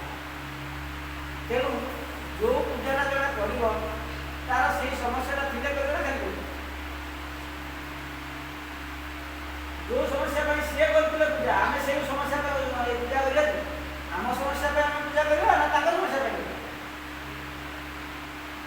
କ'ଣ କରିବାକୁ? ମୋତେ ଜ୍ୱର ହେଲା, ଆପଣମାନେ ଔଷଧ ଖାଇବେ? ଔଷଧ ଖାଇବେ? ଯାହା ଦେହ ଖରାପ ହେବ ସିଏ ଔଷଧ ଖାଇବ। ସେମିତି ସମସ୍ୟା ଯାହାର ସିଏ ପୂଜା କରିବ ନା ଯାହାର ସମସ୍ୟା ନାହିଁ ସେ ପୂଜା କରିବ? ଆମେ କ'ଣ କରୁଛନ୍ତି କୁହନ୍ତୁ? ଆମେ ବର୍ତ୍ତମାନ କ'ଣ କରୁଛୁ? ଯେତେବେଳେ ଦେଖ କାହାର ଗୋଟେ ଦୁର୍ଭାଗ୍ୟ ହେଇଥିଲା, ସେ ରୋଗରୁ ମୁକ୍ତ ପାଇଁ ଗୋଟେ ପ୍ରାର୍ଥନା କରିଛି, ଏଇଟା ରୋଗ ଭଲ ହେଇଯାଉଛି। ଆମକୁ ଯଦି ଶୀଘ୍ର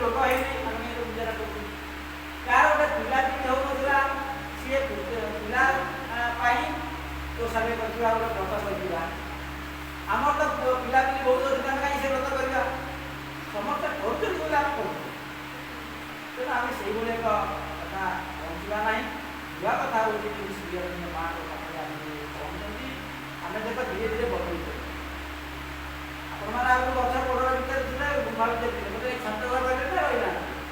ଆପଣ ଯଦି କହିବେ ନା ଆମର ସେଇ ଗୁମ୍ଫା ଦରକାର, କହିହେବ? ତେଣୁ ଏମିତି ଗୋଟେ ବିବର୍ତ୍ତନରେ ଆମେ ଗୋଟେ ନୂଆ ପାହାଚିକା ପାଇଛନ୍ତି। ସେ ପାହାଚଟା କ'ଣ?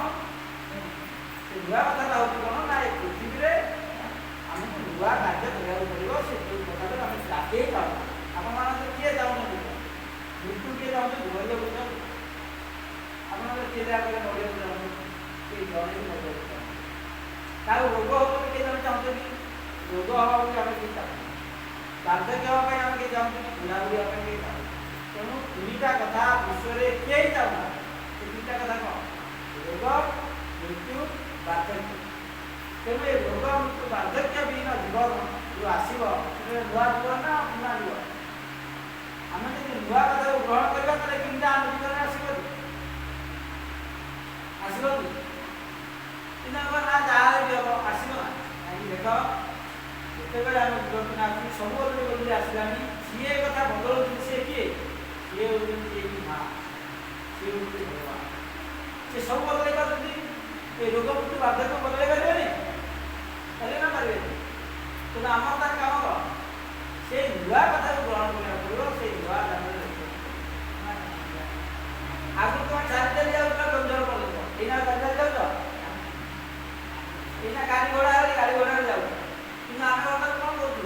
ଯେଉଁ ଓଷା ପର୍ବପର୍ବାଣି ଆମେ କରୁଛନ୍ତି ସେଟା ଆମେ ସେମିତି ପରମ୍ପରା ଭାବରେ କରୁଛନ୍ତି। ନୂଆ କଥା କରୁଛୁ। ମା ବର୍ତ୍ତମାନ ପାଇଁ ନୂଆ କରି କଥା କହୁଛନ୍ତି। ଆମେ ସମସ୍ତେ ମାଙ୍କୁ ରଖିବା। ଘର ପାଖରେ ବହୁତ ଫଟୋ ଭିତରେ ରଖିନା, ତେଣୁ ସେଠାରେ ସମସ୍ତେ ମାଙ୍କ ଫଟୋ ଭିତରେ ହେଲା। ଯୋଉଠି କାହିଁକି ରଖିବ କହିଲ? ଯାହାର ଫଟୋ ଯୋଉଠି ରହିବ ତାଙ୍କ ଉପସ୍ଥିତି ସେଇଠି ରହିବ। ରହିବନି? ତମେ ଧର ଜଣକୁ ଜାଣିପାରୁନ, ତା ଫଟୋ ଦେଖିଲା ପରେ ତମେ ସବୁ କଥା ମନେ ପଡ଼ିବନି? ମନେ ପଡ଼ିବ ନା ପଡ଼ିବନି? ମନେ ପଡ଼ିବ।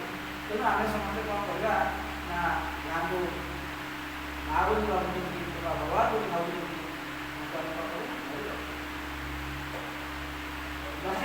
ରଖିବା ଏବଂ ଶ୍ରଦ୍ଧା ସହିତ ତାଙ୍କ ପାଖରେ ସବୁ କଥା କହିବା। ଆଜି ପର୍ଯ୍ୟନ୍ତ ଆମେ ଯେତେ ଦେବା ଦେଇ ପୂଜା କରିବା ତାଙ୍କ ପାଇଁ ଛୁଅନ୍ତି। ଗୋଟେ ଭୟ ଅଛି, ସବୁ କଥା ତାଙ୍କ ପାଖରେ କହି ହୁଏନି, କିଛି ଲୁଚେଇକି ବି କରାଯାଏ। ସେଥିପାଇଁ ଗୋଟେ ଠାକୁର ଘର କରାହେଇଛି, ଗୋଟେ ପର୍ଦା ପକାଇ ଦିଆହେଉଛି। କିନ୍ତୁ ଏଇ ଯେଉଁ ମା ଆସୁଛନ୍ତି, ଇଏ ମା ଆମର ସାଙ୍ଗ ହେଇକି ଆସେ। କୁହ ତମେ ଯେତେ ଯେତେ ଖୋଲାଖୋଲି ଭାବରେ କଥା କହିହେବ, ବାବା ପାଖରେ କହିହେବ, ମା ପାଖରେ କହିହେବ, ଭାଇ ପାଖରେ କହିହେବ, ଭଉଣୀ ପାଖରେ କହିହେବ, କାହାରି ପାଖରେ କହିବ? ସବୁ କଥା କାହା ପାଖରେ କହିହେବ? ସାଙ୍ଗ ପାଖରେ କହିହେବ। ଖୋଲାଖୋଲି ଭାବରେ କାହା ପାଖରେ ସବୁ କଥା କହିହେବ? ସାଙ୍ଗ ପାଖରେ କହିହେବ। ଆଜି ଏଇ ମା, ଆଜି ଭଗବାନ କୋଉ ରୂପରେ ଆସୁଛନ୍ତି? ଆମର ସାଙ୍ଗ ହେଇକି ଆସୁଛନ୍ତି। ତେଣୁ ଆମେ ସାଙ୍ଗ ହେଇକି ମାଙ୍କ ସହିତ ରହିବା ଏବଂ ସାଙ୍ଗ ଭାବରେ ସାଙ୍ଗ ହେଇକି କ'ଣ କରାଯିବ? ସେଇଠି ଆଉ ଗାଧେଇଲେ କ'ଣ, ଅଗାଧୁଆ କ'ଣ, ରାତିରେ କ'ଣ, ଦିନରେ କ'ଣ, ସେମିତି ନାହିଁ। ତମେ ଠାକୁରଙ୍କୁ କ'ଣ ସବୁବେଳେ ଯାଅ? ଠାକୁରଙ୍କ ଫୁଲଟା କ'ଣ ସବୁବେଳେ ଦେଇଦିଅ? ସବୁବେଳେ ଠାକୁରଙ୍କୁ ଯାଇକି ପ୍ରଣାମ କରିପାର? ସାଙ୍ଗ ପାଖରେ ସେଇଟା ଚଳିବ। ତେଣୁ ଆମେ ସମସ୍ତେ ମାଙ୍କୁ ରଖିବା। ଯେତେବେଳେ ଯୁଆଡ଼େ ଯିବ, ଯେଉଁ କାମ କରିବ, ଯେତେବେଳେ ଖାଇବ, ସବୁବେଳେ ମାଙ୍କୁ କହିକି ଖାଇବ। ସେ ଆମ ସାଙ୍ଗରେ ନା, ଏ ସବୁବେଳେ ଆମ ସାଙ୍ଗରେ ଅଛନ୍ତି। ଆଉ ଗୋଟେ ସବୁଠୁ ଭଲ କଥା, ଆମେ ମରିଗଲା ବେଳେ ବି ଆମ ସାଙ୍ଗରେ କିଏ ଯାଆନ୍ତି? କହୁନା ତମେ ଯେତେ ଦେଖିଛ, ମରିଗଲା ବେଳେ କେହି ସାଙ୍ଗରେ ଯାଆନ୍ତି? କିନ୍ତୁ ମା ଆମ ମରିଗଲା ବେଳେ ଆମ ସାଙ୍ଗରେ ଥାଆନ୍ତି, ଆମ ସାଙ୍ଗରେ ଯାଆନ୍ତି। ଭଗବାନ ଆମ ସାଙ୍ଗରେ ଯାଆନ୍ତି। ବୁଝିଲା କଥା? ମରିଗଲା ବେଳେ ବି ଭଗବାନ ଥାଆନ୍ତି। ସର୍ବ ଭିତରେ କିଏ ଯାଏ? ଶିବ ଥାଆନ୍ତି। ଆଉ କ'ଣ କହିଲେ?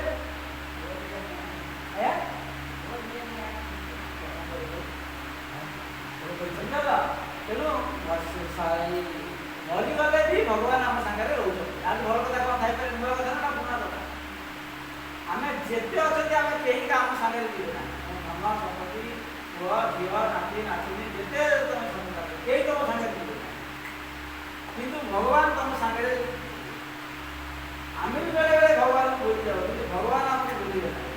ସେଦିନ ଆମେ ଶ୍ରଦ୍ଧା ସହିତ ମାଆଙ୍କୁ ଘରେ ରଖିବା ଏବଂ ଯେତେବେଳେ ପାରିବା ସେତେବେଳେ ମାଆଙ୍କୁ ଆମର ସବୁ କଥା ମନ ବୁଝିକି ଆମର ସବୁ କଥା କହିବା। ଆଉ ଫୁଲ ଯେତେବେଳେ ଦେଉଛନ୍ତି ଦେଖ ଆମେ କ'ଣ କରୁଛନ୍ତି, ଆମେ ସବୁ ଠାକୁରଙ୍କ ଫଟୋ ଉପରେ ଫୁଲ ଦେଉଛୁ। ଯେମିତି ଠାକୁର ଫଟୋ କରିଚାଲ ନା କେଉଁଠି ଫୁଲ ଠାକୁର ଫୁଲ ଫଟୋ ଉପରେ ଦେଇ ଦେଉଛ, ସେ ଫୁଲ କେତେ ସମୟ ରହୁଛି? ବଜାଉନି ବଜାଉନି ନା ବଜାଉନି କୁହ? ମଉଳି ଯାଉଛି। ମଉଳି ଗଲା ଫୁଲ କେତେ ସମୟ ତାପରେ ରହୁଛି ଫୁଲ ଦେଉଛି କି ମଉଳି ଗଲା ପରେ ଫୁଲ ଦେଉଛି କି ତମ ମୁଣ୍ଡରେ ଯେଉଁ ଫୁଲଟା ଦେଉଛ ମଉଳି ଗଲା ପରେ ରହୁଛି? ସବୁବେଳେ ଆମ ମୁଣ୍ଡରେ ଫ୍ରେଶ ଫୁଲ ରହିବ। ଆମେ ଯେଉଁ ଟିକିଟା ଲଗାଉଛନ୍ତି ସେଇଟା ଠିକ୍ ସବୁବେଳେ ରହିବ।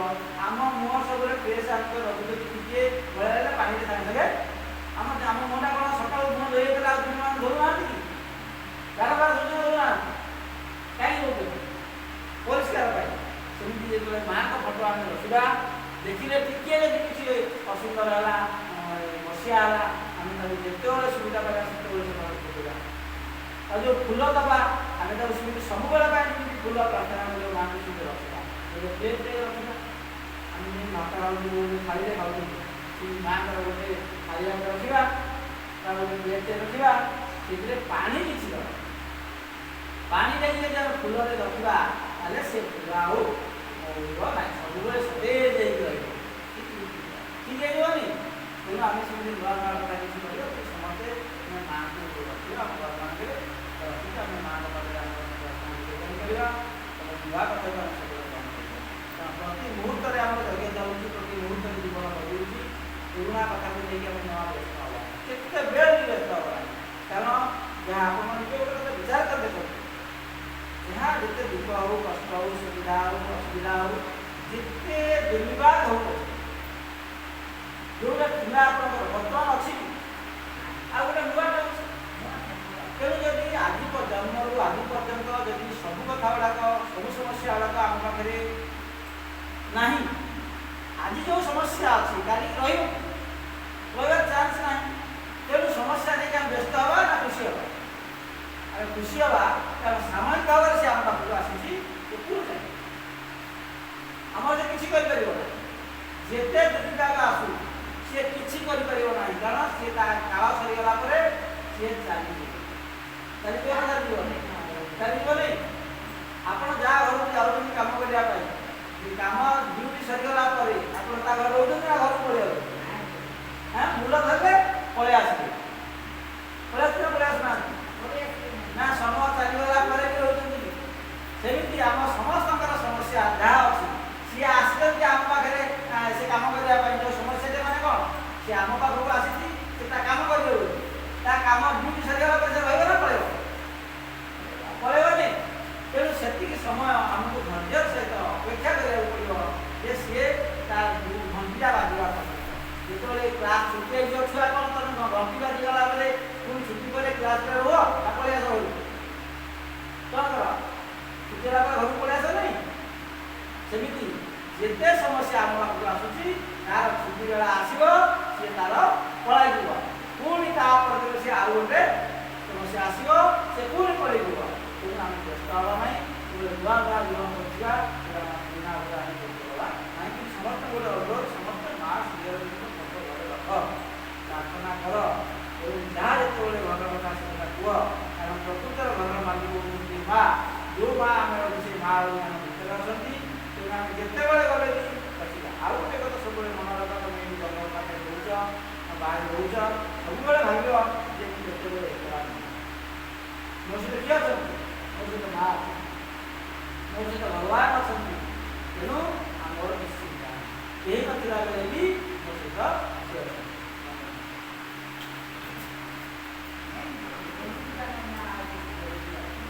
ବହୁତ ବହୁତ ଧନ୍ୟବାଦ ଦିନୁ ଭାଇ।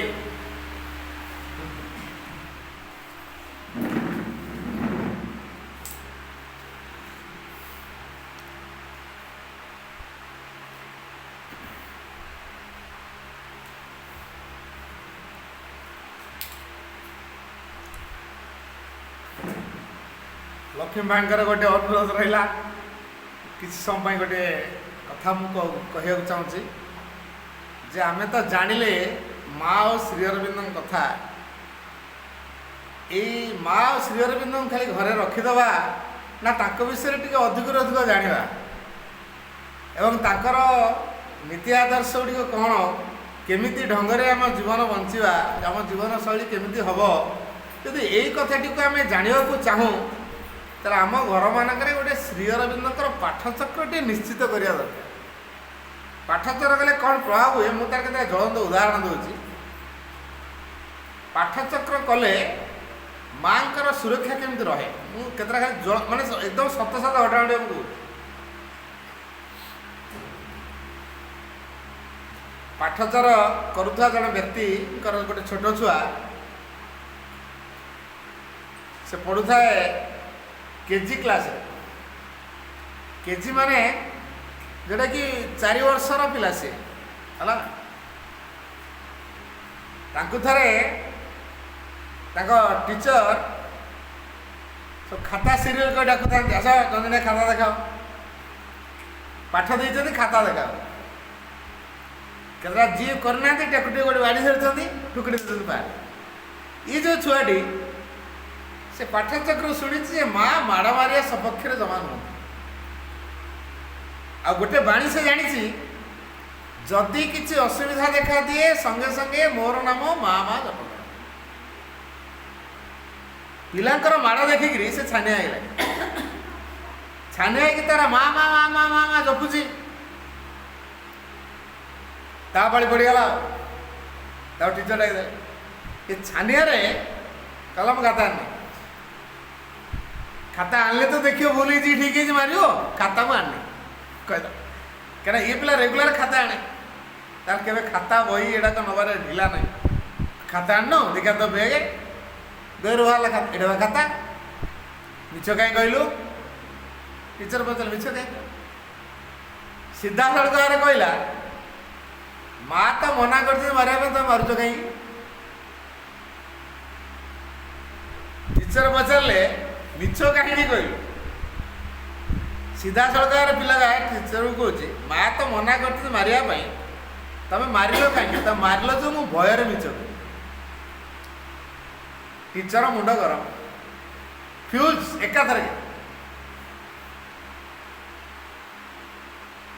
ସତରେ ମୁଁ ମାରୁଥିଲି ବୋଲି ଏ ପିଲା ଭିତରେ ଏତେ ପ୍ରତିକ୍ରିୟା ତିଆରି ହେଲା, ସେ ମିଛ କହିବାକୁ ବାଧ୍ୟ ହେଇଗଲା। ସିଧାସଳଖ କହିଦେଉଛି ସ୍ପଷ୍ଟବାଦୀ, ତମେ ମାରିଲ କାହିଁକି? ତମେ ଯେମିତି ମାରିଲ ମୁଁ ଭୟରେ ମିଛ କହିଲି। ସେ ସତ କଥା କହିଲା, ଭୟ ଯୋଉ ମିଛ କଥା କହିଛି। ଟିଚର ଭିତରେ ବି ଗୋଟେ ପ୍ରଭାବ ପକେଇଲା, ମୁଁ ତମେ ମାରୁଛ କାହିଁ? ମା ତ ମନା କରୁଛି ମାରିବନି, ତମେ କାହିଁ ମାରୁଛ? କୋଉ କ୍ଲାସର ପିଲା? କେଜି। କେତେ ବର୍ଷର ପିଲା? 4 ବର୍ଷରୁ 4.5 ବର୍ଷ। ଏଇଟା କାହାର ପ୍ରଭାବ? ମାଙ୍କ ପ୍ରଭାବ, ମାନେ ପାଠଚକ୍ର ପ୍ରଭାବ।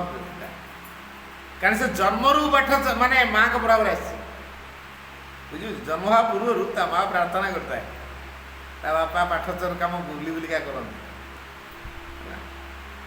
ସେ ବି ପ୍ରାର୍ଥନା ତା ବାପା ବି କରିଛନ୍ତି। ଆଉ ଘରେ ସବୁଦିନ ସନ୍ଧ୍ୟାବେଳେ ପାଠଚକ୍ରରେ ବସେ, ତା ମା ଗଲି କୋଲର ଧରିକି ବସେ। କିନ୍ତୁ ପାଠଚକ୍ର ଯଦି ଘରେ ହେଉଛି, ଛୁଆ ଭିତରେ ଜ୍ଞାତରୁ ବା ଅଜ୍ଞାତରୁ ପଡ଼ିବ ନା ନାହିଁ ପ୍ରଭାବ? ସେ ଆଉ କିଏ ନୁହଁ, ମୋ ଝିଅଟା ସାନଟା ହେଲା। ସିଧାସଳଖ କଥା କହିଲା। ସେ ଅପା ଆସିକି ମୋତେ କ୍ଲାସରେ କହୁଛି, ଭାଇ ଆପଣଙ୍କ ଝିଅ ମୋତେ ଆଜି ପାଠ ପଢ଼େଇଲା। କ'ଣ ହେଲା? ସାଇଲେନ୍ସ ରୁମ୍ରେ ଗୁମ୍ ମାରିକି ବସିଲା। ତାପରେ କହିଲା ମୋତେ ଏମିତି କଥା କହିଲା, କିନ୍ତୁ ମାରୁଥିଲ କି? କହିଲା ହଁ। ଭୁଲ କରିଛ, ମୁଁ ଏଇଠି କ'ଣ କରିବି? ମାଆଙ୍କ ପାଖରେ ଆଉ ମାରିବନି। ସେଇଦିନ ସେ ଟିଚର ଗୋଟେ ପ୍ରମିସ୍ କରିନି ଯେ ମୁଁ ଆଉ ମାରିବିନି ପିଲା, ପାଠ ହଉ ନ ହଉ ମୁଁ ମାରିବିନି। ପାଠଚକ୍ର ଇଏ ହେଉଛି ପ୍ରଭାବ। ସେଇ ପିଲାର ବଡ଼ ଭଉଣୀ 8ମ ଶ୍ରେଣୀରେ ପାଠ ପଢ଼ୁଥିବା ସମୟରେ ଜଣେ ସାରଙ୍କ ପାଖକୁ ସଂସ୍କୃତ ଟ୍ୟୁସନରେ ମର୍ଣ୍ଣିଂ ସ୍କୁଲ 11ଟା ବେଳେ ଛୁଟି। ସେ ଟିଚର କହିଲେ ତୁମେ 11:30 ବେଳେ ଆସିବ, ମୁଁ ପଢ଼େଇଦେବି, ମୁଁ ସେଦିନ ରହିବି। ପରୀକ୍ଷା ନିକଟ। ସକାଳୁ କ'ଣ ହାଲକା ଟିକେ ଟିଫିନ୍ ଖାଇକି ଯାଇଛି, ଆଉ ସାଙ୍ଗରେ ଟିଫିନ୍ ଟିକେ ନେଇଛି। ମାନେ ଖାଇବାଟା ତାର ଷ୍ଟ୍ରଙ୍ଗ ମିଲ୍ ହେଇନି, ପଳେଇଛି ସାଇକେଲରେ ପାଖାପାଖି 1.5 କିଲୋମିଟର ବାଟ ପଳେଇଛି ସାଇକେଲ। ଟ୍ୟୁସନ୍ ସାରିକି ଫେରିଲା ବେଳକୁ 1:30 ପାଖାପାଖି ହେଇଗଲା। 1:30 ଖରାରେ ସନସନ ଦେଲା। ସେ ଖାଲି ମା ନାମ ଜପ କରିକି ଆସି ଘର ବାହାରେ ପହଞ୍ଚିଯାଇଛି। ଘରେ ସାଇକେଲ ଗୋଟେ ଜାଗାରେ, ସିଏ ଗୋଟେ ପ୍ୟାଣ୍ଟ ପୁରା ଦୋଷ। ଏଇ ଯେଉଁ ଛୋଟିଆ ଛୁଆଟି ତାର ଅଚେତନ ଅବସ୍ଥା ଦେଖିକି, ଅଚେତ ହେଇଯାଇଛି ଦେଖିକି, ସେ କି ମାଆଙ୍କ ପାଖରେ ପ୍ରାର୍ଥନା କରିକି କାନ୍ଦି କାନ୍ଦି କହୁଛି, ମା ମୋ ନିନିକି ବଞ୍ଚା, ମା ମୋ ନିନିକି ବଞ୍ଚା, ମା ମୋ ନିନିକି ବଞ୍ଚା। ପଡ଼ିଶା ଘର ଲୋକ ପାଣି ଛାଟି ଫ୍ୟାନ୍ ଦେଇ ଇଏ କରି ତାକୁ ଟେକିକି ନେଇ ଘରେ ବସେଇ ବିଞ୍ଚା ବିଞ୍ଚି କରିକି ଇଏ କରୁଛନ୍ତି। ସେନ୍ସ ଆସିଗଲା। ଆସିଗଲା ପରେ ତାପରେ ପଚରା ହେଲା ମେଡ଼ିକାଲ ଯିବୁ, କହିଲା ନା ମୁଁ ଠିକ୍ ହେଲି ନା ମେଡ଼ିକାଲ ଯିବୁ, ଆଉ ମେଡ଼ିକାଲ। ତେଣୁ କିଛି ଗୋଟେ ଅସୁବିଧା ହେଲେ ଯେଉଁ ମାଆକୁ ଜଣେଇବା, ମା ତୁରନ୍ତ ଭଲ କରିବେ। ଏଇ ଯେଉଁ ବିଶ୍ୱାସ କେଉଁଠି ଶିଖିଛି, ତା ଭିତରେ କେଉଁଠୁ ଆସି? ପାଠଚକ୍ରର ପ୍ରଭାବ। ଘରେ ଯଦି କଳି ତକରାଳ ହେଉଛି, ଛୁଆ ଯାଇକି ମାଆଙ୍କ ପାଖରେ ପ୍ରାର୍ଥନା କରୁଥିବେ, ଘରେ କଳି ବନ୍ଦ ହେଇଯିବ। ଆମେ ହୁଏ ବଡ଼ମାନେ ସଚେତନ ନୁହଁ, ଆମେ ମାଆଙ୍କୁ ଆମ ଅସୁବିଧା କଥା ଜଣାଉନା, କିନ୍ତୁ ଛୁଆମାନେ ଆମ ଅସୁବିଧାଟା ଜାଣନ୍ତି। ସେ ଯାଇକି ମାଆ ପାଖରେ ଚିଠି ଲେଖନ୍ତି। ଆଉ ଗୋଟେ ବଡ଼ ସ୍କୁଲରେ ପାଠ ପଢ଼ୁଥିବା ଗୋଟେ ଛୋଟ ଛୁଆ 1 କ୍ଲାସରୁ 2 କ୍ଲାସକୁ ଯାଇଛି, ମାନେ 6 ବର୍ଷର ପିଲା।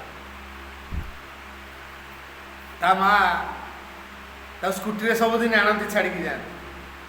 ସେ ଆଗ କ୍ଲାସରେ ଛାଡ଼ିକି ପଳାନ୍ତିନି। ସେଠି ଗୋଟେ ଶ୍ରୀ ଅରବିନ୍ଦଙ୍କର ସମାଧି ଅଛି। ସେ ସମାଧି ପାଖକୁ ଫୁଲ ଧୂପ ଧରିକି ଆସିଥାନ୍ତି ଘରୁ। ସେ ନେଇକି ଯାଆନ୍ତି, ଛୁଆକୁ ଫୁଲ ଦିଅନ୍ତି, ନିଜେ ବି ଫୁଲଟି ଦିଅନ୍ତି, ସମାଧିରେ ଚଢ଼ାନ୍ତି। ତାପରେ ଧୂପ ଲଗେଇକି ପ୍ରାର୍ଥନା ଟିକେ କରନ୍ତି। ସମାଧିରେ ପ୍ରାର୍ଥନା କରିସାରିବା ପରେ ସେ ପିଲାକୁ ଆଣିକି ଛାଡ଼ନ୍ତି କେଉଁଠି? କ୍ଲାସରେ। ଦିନେ ପିଲାକୁ ପାଠ ଦେଇଛନ୍ତି ତା ପୂର୍ବ ଦିନ, ଆଉ ତା ପିଲାର ମନେ ନାହିଁ। ହଠାତ୍ ମନେ ପଡ଼ିଯାଇଛି ସମାଧି ପାଖରେ। କହିଲା, ରେ ମୋ ଟିଚର ତ ପାଠ ଦେଇଛନ୍ତି, ମୁଁ ଯଦି ପାଠ ଏନା ନ କରିଛି ମୋତେ ନିହାତି ଗାଳି ଦେବେ। ମୋ ଡାଏରୀରେ ଲେଖିକି ମୋ ଗାଡ଼ି ଘରକୁ ଦେବେ। ମୋ ମମି ତ ମୋତେ ପାଠ ପଢ଼ଉଛି, ସିଏ ଡାଏରୀ ଲେଖିଦେବ, ଆଉ ପାଠ ପଢ଼ା ହେଲା ଖୁନ୍ଦା ମାରିବ, ଚୁଟି ଢୁଙ୍କେଇବ।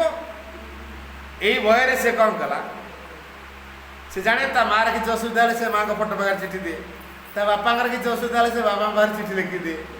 ଇଏ ସେମିତି ଗୋଟେ ଚିଠି ଲେଖିଲା, ମା ଆଜି ଆମ ଗଣିତ ଶିକ୍ଷକ ନ ଆସନ୍ତୁ, ଯଦି ଆସିବେ ମୁଁ ସ୍କୁଲ ଛାଡ଼ିକି ପଳେଇବି। ଲେଖିଲା ଚିଠି। ଆଉ ଲେଖି କେଉଁଠି ଦେଲା? ଶ୍ରୀ ଅରବିନ୍ଦଙ୍କ ଯେଉଁ ସମାଧି ଫୁଲ ସଜା ହେଇଛି, ତଳେ କଦଳୀ ପତ୍ର ଦିଆହେଇଛି, ତା ତଳେ ଗେଞ୍ଜି ଦେଲା। ସମାଧିରୁ ବାହାରିକି ଆଇଲା ବେଳକୁ ତାଙ୍କ ଗଣିତ ଟିଚର କ'ଣ ଅଡ଼ୁଆ ହେଲା। ଆଉ ଚିଠା ସାଙ୍ଗେ ସାଙ୍ଗେ ଲେଖିକି ଆଇଲା ବେଳକୁ ଗଣିତ ଶିକ୍ଷକ। କିନ୍ତୁ ଗୋଟେ ରକ୍ଷା ମିଳିଲା, ଗଣିତ ପିରିୟଡ଼ଟା ରିସେସ୍ ପରେ ଅଛି। ଇଏ ମାଇଣ୍ଡ ସେଟ୍ କଲା ଯେ ଗଣିତ ପିରିୟଡ଼ ଯେହେତୁ ରିସେସ୍ ପରେ, ରିସେସ୍ରେ ପଳେଇବା। ଆଉ ସବୁ ତ ଟିଫିନ୍ ଖାଇକି ପଡ଼ିଆରେ ବୁଲୁଥିବେ, କେହି ମୋତେ ଦେଖିପାରିବେନି। ସେ ଚୁପ୍ କି ବ୍ୟାଗ୍ଟା ଧରିକି ତା ପଛପଟେ ଟ୍ରେନ୍ ଲାଇନ୍, ତା ସ୍କୁଲ ଜଷ୍ଟ କାନ୍ଥକୁ ଲାଗିକି କହିଲା ଭଳିଆ ଟ୍ରେନ୍ ଲାଇନ୍ ଖସି ହେଲା। ଟ୍ରେନ୍ ଲାଇନ୍ କଡ଼େ କଡ଼େ କଡ଼େ କଡ଼େ ଆସି ଷ୍ଟେସନ୍ ବାହାରୁ। ତା ବାଟ ପାଉନି, ଏତେ ବଡ଼ ସହରଟା, ତା ଘରକୁ ବାଟ ଗୁଡ଼ା ପାଉନି। ସେଇଠୁ ଷ୍ଟେସନର ପ୍ଲାଟଫର୍ମରେ ରହିଛି ଗୋଟେ ପ୍ଲାଟଫର୍ମ। ସେ ପ୍ଲାଟଫର୍ମରେ ଜଗିଛନ୍ତି ତାଙ୍କର ପଡ଼ିଶା ଲୋକ, ତାଙ୍କ ଜଷ୍ଟ ଘର କଡ଼ ଲୋକ। କାଲକାଟା ଯିବେ ବୋଲି ଟ୍ରେନ୍ କପେୟା କରିଛି। ଇରେ ତୁ କୁଆଡ଼େ, କ'ଣ ବ୍ୟାଗ୍ ଧରିଛୁ, ୟୁନିଫର୍ମ ପିନ୍ଧୁ ପଳେଇ ଯାଇଛୁ ଏଠିକି? ଅଙ୍କଲ ମୁଁ ଆମ ଘରକୁ ବାଟ ପାଉନି, ମୋତେ ଟିକେ ଛାଡ଼ିଦେବ ଆମ ଘରେ। ରେ ବାବା ଆମର ତ ଏଇନା ଟ୍ରେନ୍ ଆସିବ, ଆମେ କାଲକାଟା ଯିବୁ, ତତେ କେମିତି ନେବୁ?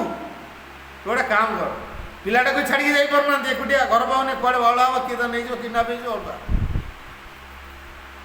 ଛୁଆକୁ ଧରିଲେ ଚାଲ ଆମ ସହ କାଲକାଟା, ନେଇଗଲେ କାଲକାଟା। ତା ମା ଯେତେବେଳେ 11ଟା ବେଳେ ଛୁଟି ହେଲା, ଆସିଛି ମୋ ଛୁଆ କୁଆଡ଼େ ହେଲା, ଖୋଜୁଛି। କ୍ଲାସ୍ ରୁମ୍ ଖୋଜା ହେଲା, ପଡ଼ିଆ ଖୋଜା ହେଲା, ଚାରିଆଡ଼େ ଖୋଜା ହେଲା। ପିଲା ଥିଲେ ତ ମିଳିବ, ପିଲା ନାହିଁ। ପିଲା ଯେହେତୁ ନାହିଁ, ପାର ହେଇଯାଇଛି। କନ୍ଦା ବୋଆ ମାର। ଟିଚର ମାନଙ୍କୁ କିଛି ବିରକ୍ତି ହେଲେ, କମିଟି ଲୋକମାନଙ୍କୁ ବି ବିରକ୍ତି ହେଲେ, କାରଣ ସମସ୍ତଙ୍କର ଛାନିଆ ପଛରେ ପିଲାଟା ଗଲା କୁଆଡ଼େ। କେତେ ଜଣ କହିଲେ ହଁ ମୋ ପିରିୟଡ଼ରେ ମୁଁ ଦେଖିଛି ଖାତା ଆଟେଣ୍ଡାନ୍ସ ନେଇଛି। ଆଉ ସତରେ ସେ ପିରିୟଡ଼ ନାହିଁ କି, ଦୁଇଟା ତିନିଟା ପିରିୟଡ଼ ରହିଛି। ରିସେସ୍ ପରଠୁ ସିନା ନାହିଁ, ରିସେସ୍ ପୂର୍ବରୁ ତ ଅଛି ନା। ଆଉ ରିସେସ୍ ପୂର୍ବରୁ ଯେଉଁ ପିରିୟଡ଼ ସେ ଟିଚରଙ୍କ ହଁ ମୋ ପିରିୟଡ଼ ଥିଲା ମୁଁ ଖାତା ଦେଖିଛି ତ ଆଟେଣ୍ଡାନ୍ସ ନେଇଛି। ଜଣେ କହିଲେ ଏ ପିଲାଟା ଥିଲା ତାହେଲେ ଗଲା କୁଆଡ଼େ, କିଏ ଆଉ କିଡ଼ନାପ୍ କରି ନେଇଗଲା କି, ଛାନିଆ ପଶିଲା କିଏ କିଡ଼ନାପ୍ କରି ନେଇଗଲା କି, ହୋହାଲା ହେଇଗଲା ଚାରିଆଡ଼େ।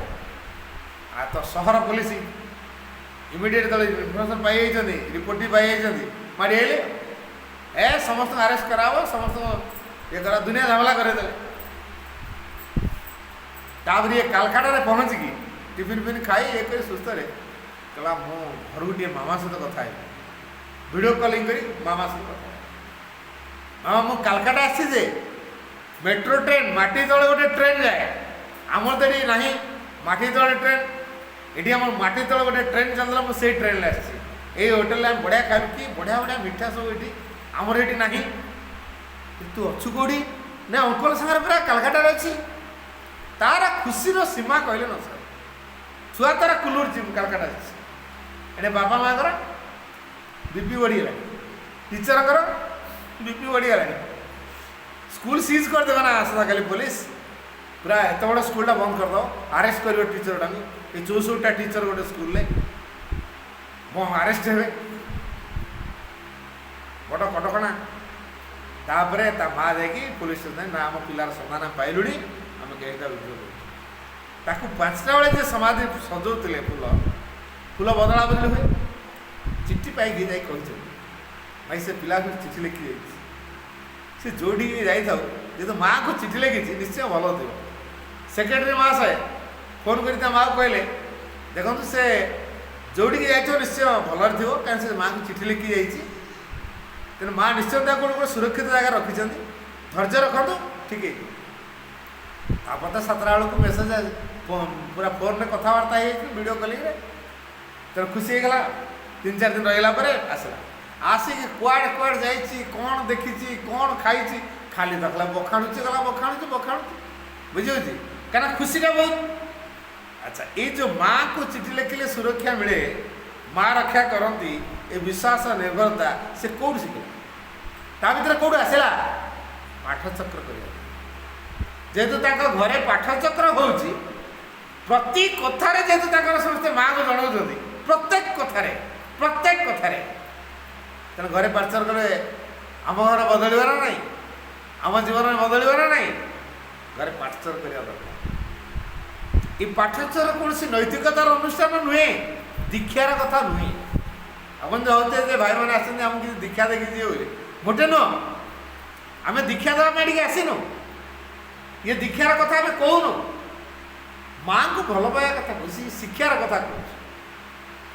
ଯଦି ହେଉଛି ଶିକ୍ଷାର କଥା, ଆମକୁ ସେ ଶିକ୍ଷା ଗ୍ରହଣ କରିବା, ଯେଉଁ ଶିକ୍ଷା ଆମ ଜୀବନକୁ ମହାନ କରିବ, ଯେଉଁ ଶିକ୍ଷା ଆମ ଜୀବନକୁ ଦିବ୍ୟ କରି ଗଢ଼ିବ, ଯେଉଁ ଶିକ୍ଷା ଆମକୁ ଭଗବାନରେ ପରିଣତ ହେବାରେ ସାହାଯ୍ୟ କରିବ, ଯେଉଁ ଶିକ୍ଷା ଦ୍ୱାରା ଆମକୁ ପରମ ସୁରକ୍ଷା ମିଳିବ, ପରମଙ୍କର ସୁରକ୍ଷା ଆମକୁ ମିଳିବ, ପରମ ଆମକୁ ସୁରକ୍ଷିତ କରିବ। ଇଏ ହେଉଛି ସେଇ ଶିକ୍ଷା, ଯେଉଁ ଶିକ୍ଷା ଦ୍ୱାରା ଆମେ ସମସ୍ତେ ଭାଇ ଭଉଣୀ ବୋଲି ଅନୁଭବ ଆସିବ, କଳିକଜିଆ ସଂସାର ଦୂର ହେଇଯିବ।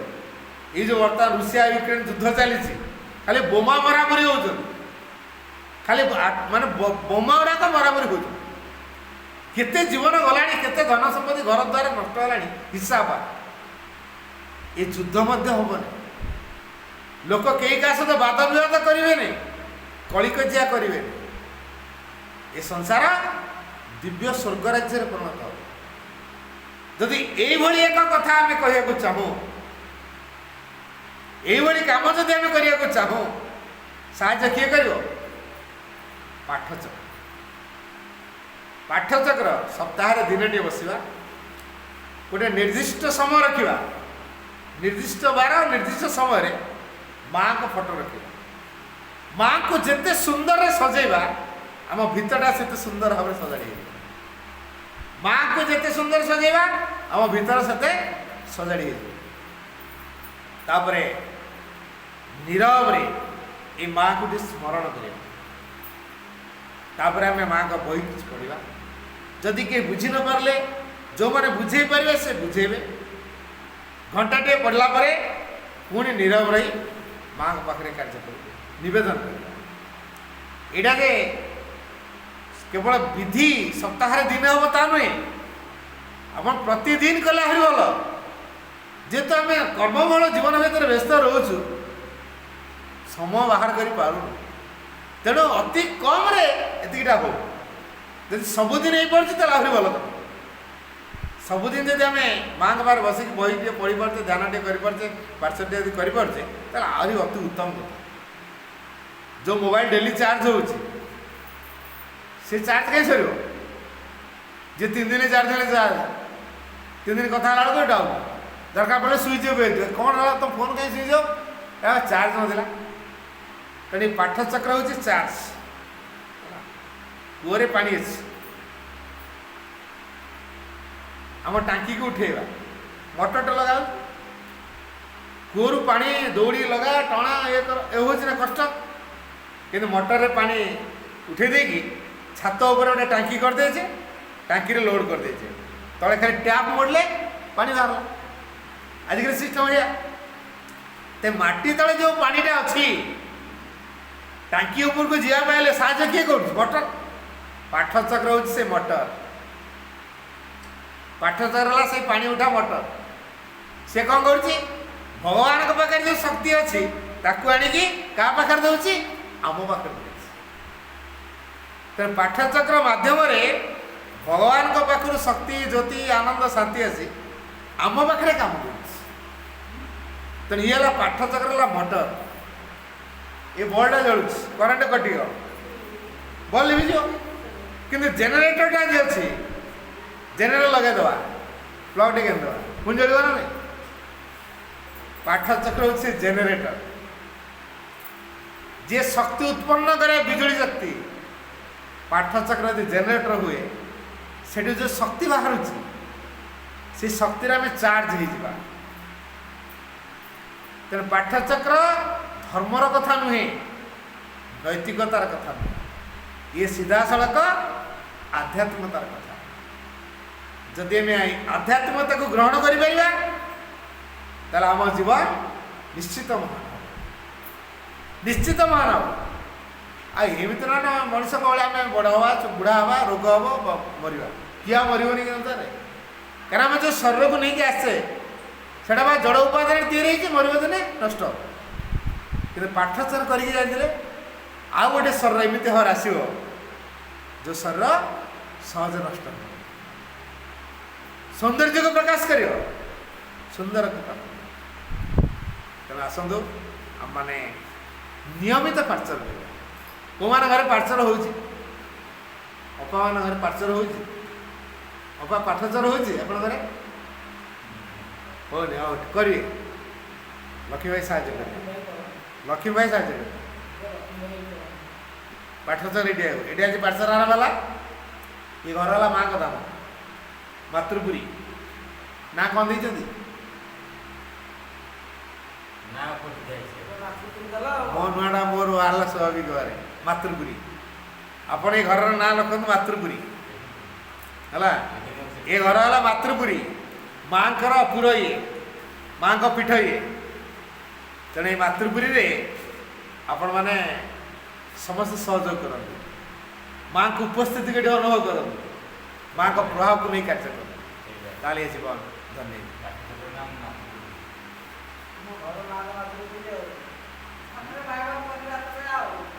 ଆଉ ଆମେ ଟିକେ ନୀରବ ରହିବା, କାର୍ଯ୍ୟକ୍ରମ ସାରି।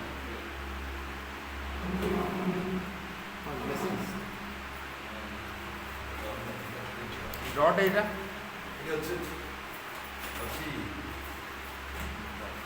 ହଁ, ଆମେ ଟିକେ ନୀରବ ରହିବା, କାର୍ଯ୍ୟକ୍ରମ ସାରିବା। ସାଇଲେନ୍ସ।